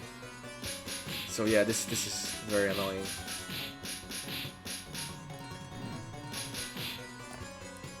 If you have like half your health on this boss, then you can at least feel like you have a decent chance.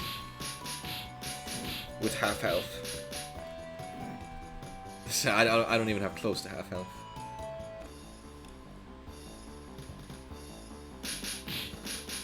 Stuff like this is why I did not want to suicide my life on the stage 3 boss. Alright, so here comes this is the hardest fucking thing.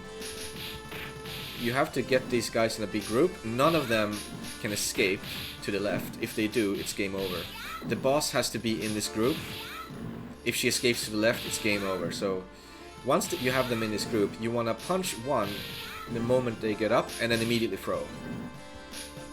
And when this is insanely lucky. I mean, I can't even begin to describe how lucky I just got.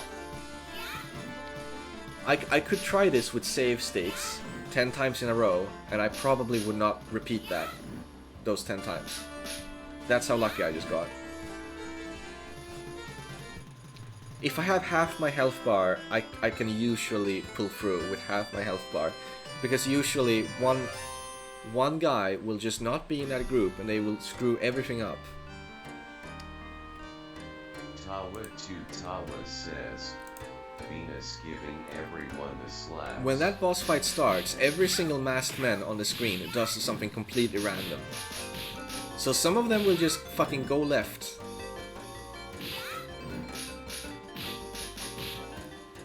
Anyway, so we're through the brutal timer stage with the fucking masked man.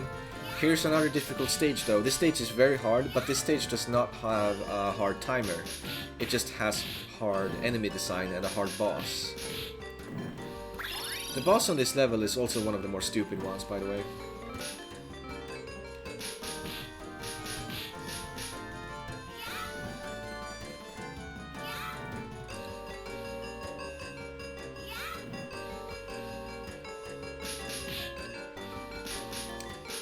You can tell based on my playstyle that I know I have a lot of time on this level. I'm taking my time on the enemies and getting some extra throws in.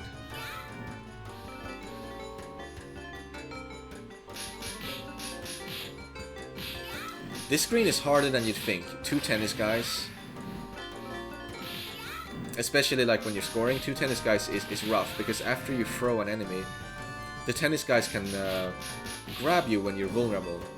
You have an iframe while you're throwing, but after you've just thrown something, you're vulnerable, and the tennis guys will grab you if they're close to you.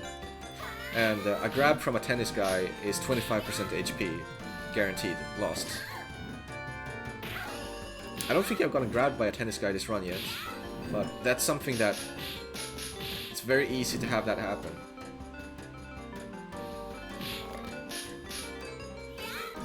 I used one of the more underused moves there, which is down, jump and down attack. Every character has a very different type of move with that. Venus's is really good at those charging Onibabas. It takes priority over the horns and stuns them so that you can, infinite them after. Here there's going to be 3 ninjas. This is also a difficult screen for score, because you can separate the ninjas and hit them one by one. But it's very scary to do so. Even playing this part for survival is scary, because, it's 3 ninjas. Ninjas are very difficult.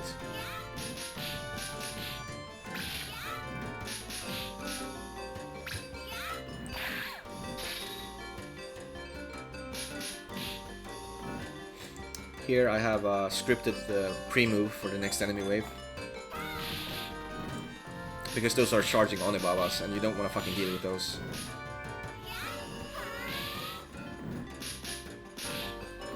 Doing the jump and down attack move does not work if there's 3 of them, because you'll only hit one of them and the other ones will hit you.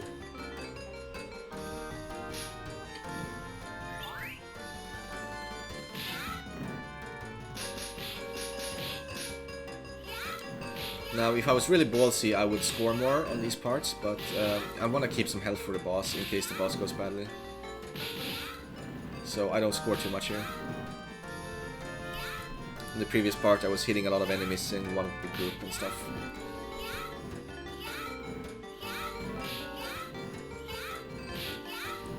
When you're next to a wall like this, though, you can score more easily.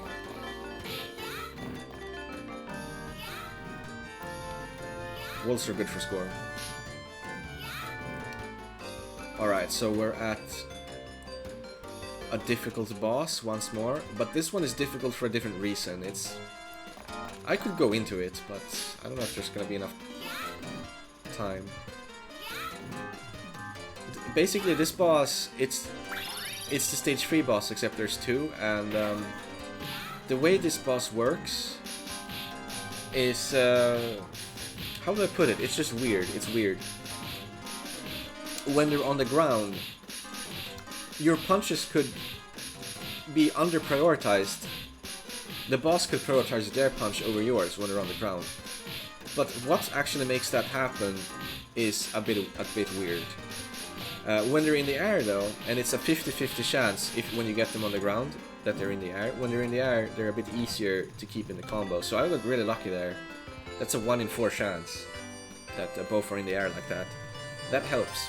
Now there's a lot you can learn about that boss to make it more consistent, depending on a lot of different RNG factors. And I've learned...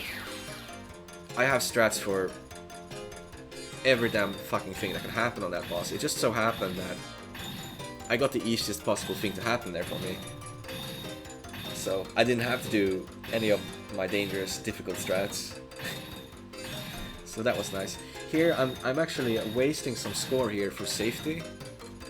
You let that cat attack the arcade machine, and food pops out.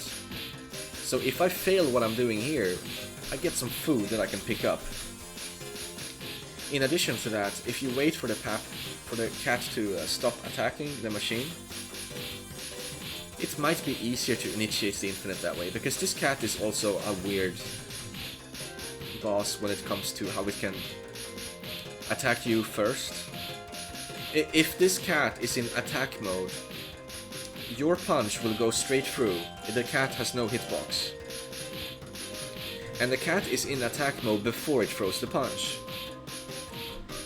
And it is before it throws the punch, but the punch comes out so fast that you can't really dodge it if you can't attack it. It's too late. So sometimes when you try to punch this boss, the boss is just like, nope, and then it punches you instead. And what can I say? I mean, if that happens, it sucks, because the boss does 1/3 of your health in damage.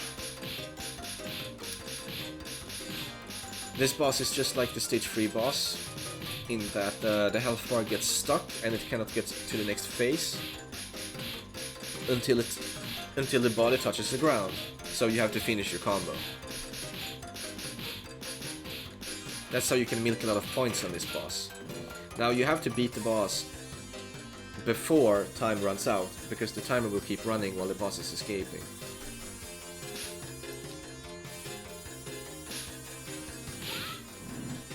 There's gonna be a bit of time to waste on these enemies. You don't have to super optimize this part.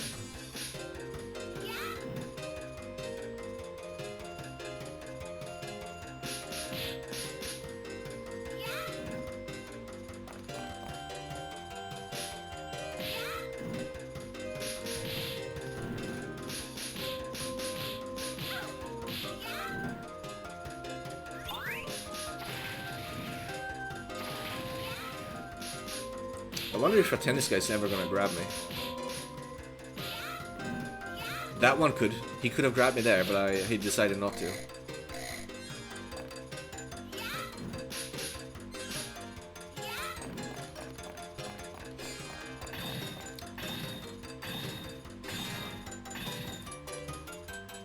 So I'm back to 60 times. See, you can waste quite a bit of time on that screen and still have 60 here. This is another part where you wanna infinite this boss until time runs out. Luckily, the mannequins on this screen are not much of an issue, because the mannequins just evaporate when they die, which means that the boss does not get sent flying when the mannequin dies in the same group.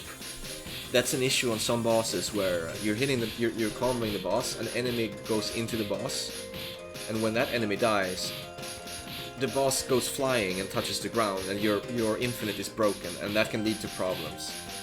So the fact that there's only mannequins on this screen is actually a godsend that makes this boss milk much easier. If I fail this infinite, I could lose a lot of points here, so Very important to be consistent on this internet. I almost screwed it up there.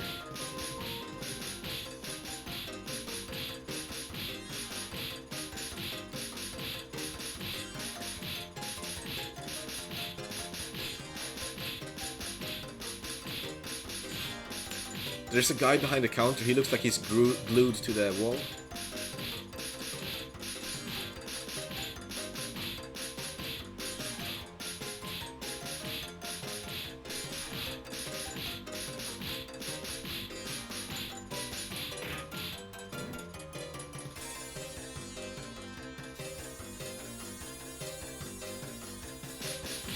The rest of the level can go wrong. It can go wrong, but it shouldn't.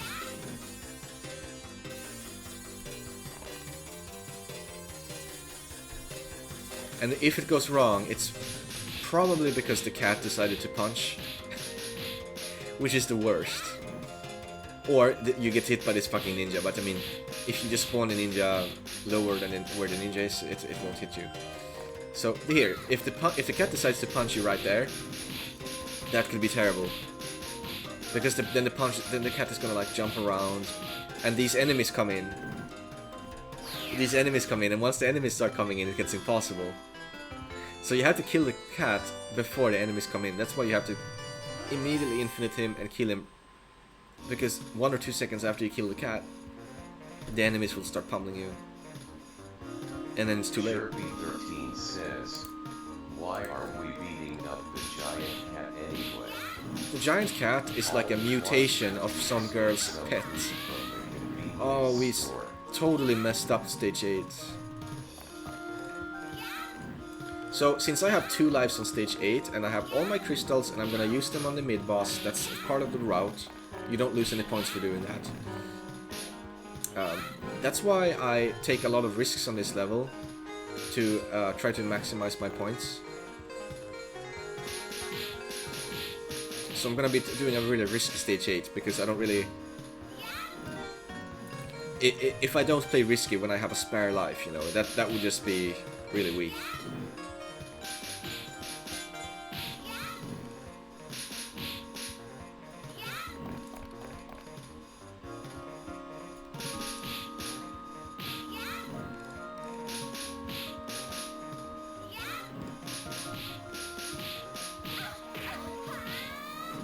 I was trying to double hit him there. That's when you stun one to your right and one to your left simultaneously by punching left and punching right and punching left in rapid succession, and I failed to do it.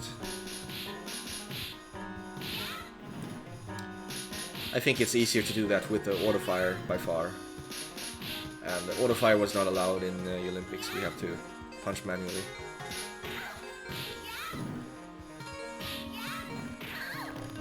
Here, I just want to punch, throw these guys around. Maybe do some punches in case I'm low on time. I can't take too long here because then I can't do the mid-boss. Although, you know, with a spare life, I would still do the mid-boss anyway. Even if I die on the mid-boss in time, I still have another life, so it wouldn't really matter here. The Onibabas like to get stuck off-screen. Other enemies aren't quite as bad as Onibabas when it gets to getting stuck off screen. This mid-boss has crystal armor.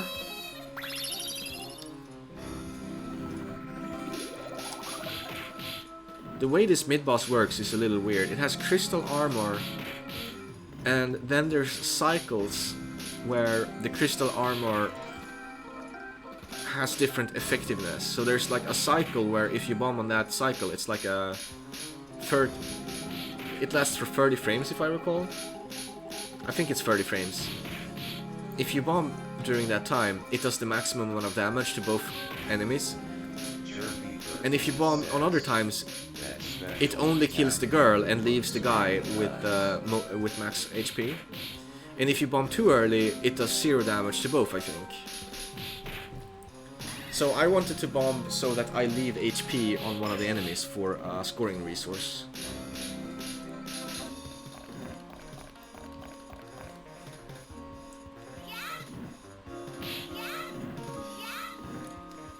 And the rest of the stage is actually extremely easy.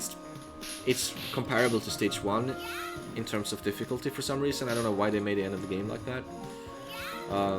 You could argue this is even easier than stage 1. So that just means that I'm going to try to score as much as I can, because what else would I do? I don't care about this life. Like, if I lose this life, it doesn't matter. I just want score. And I'm gonna be getting a lot of score by playing like this.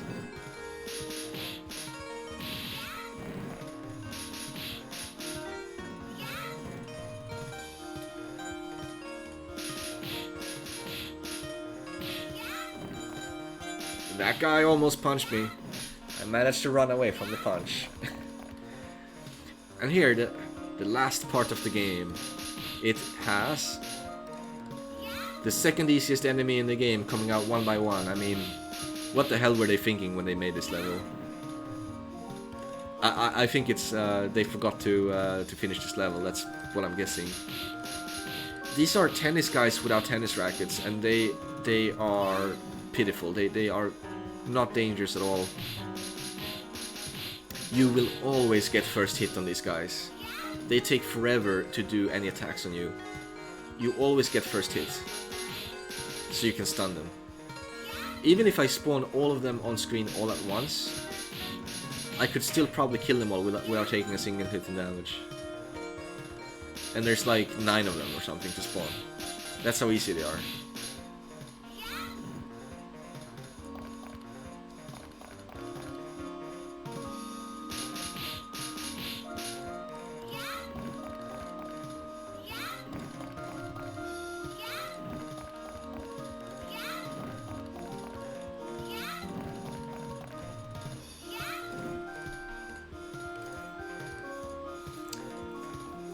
Now it's final boss time. So the final boss is also, funnily enough, the easiest boss in the game.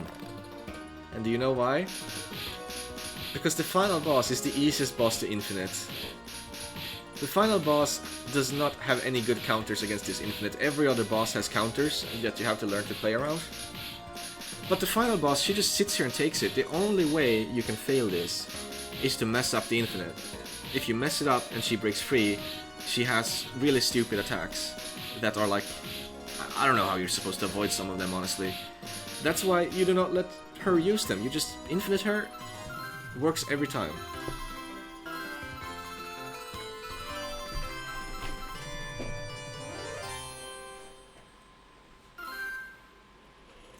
Stage 8 is the weirdest fucking stage in the game. The mid-boss is ridiculous. Doing the mid-boss without bonding is the hardest thing in the whole game.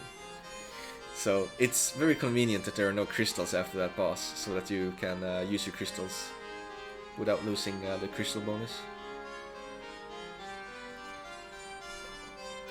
So that's Sailor Moon. Even though it does have flaws for sure, it's still probably my favorite beat 'em up. At least for one player, I think it is. Final Fight, definitely my favorite for 2 players. Nice. It does take a lot of cues from Final Fight, but still pretty different.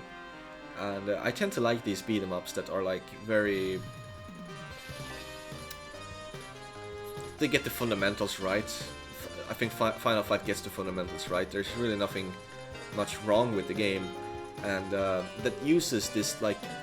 It's the kind of same thing that tends to work with shmups, is they get the basics right, it'll probably end up being pretty good. I feel kind of similar about beat 'em ups. So beat 'em ups that are a bit like weirder are a lot more unlikely to be great, although some certainly are. Like they're more unlikely. Like another beat 'em up I really love is Cadillacs and Dinosaurs. It's another Final Fight-esque beat 'em up. Not arcade. Maximum How Carnage. did you like Maximum Carnage? I have not played that. Cadillacs and Dinosaurs, a lot like this game and Final Fight, except that game has pretty overpowered dash attacks. So that can make the game play very differently. It's a lot more like free-form movements and stuff in that game. Whereas you have to be a lot more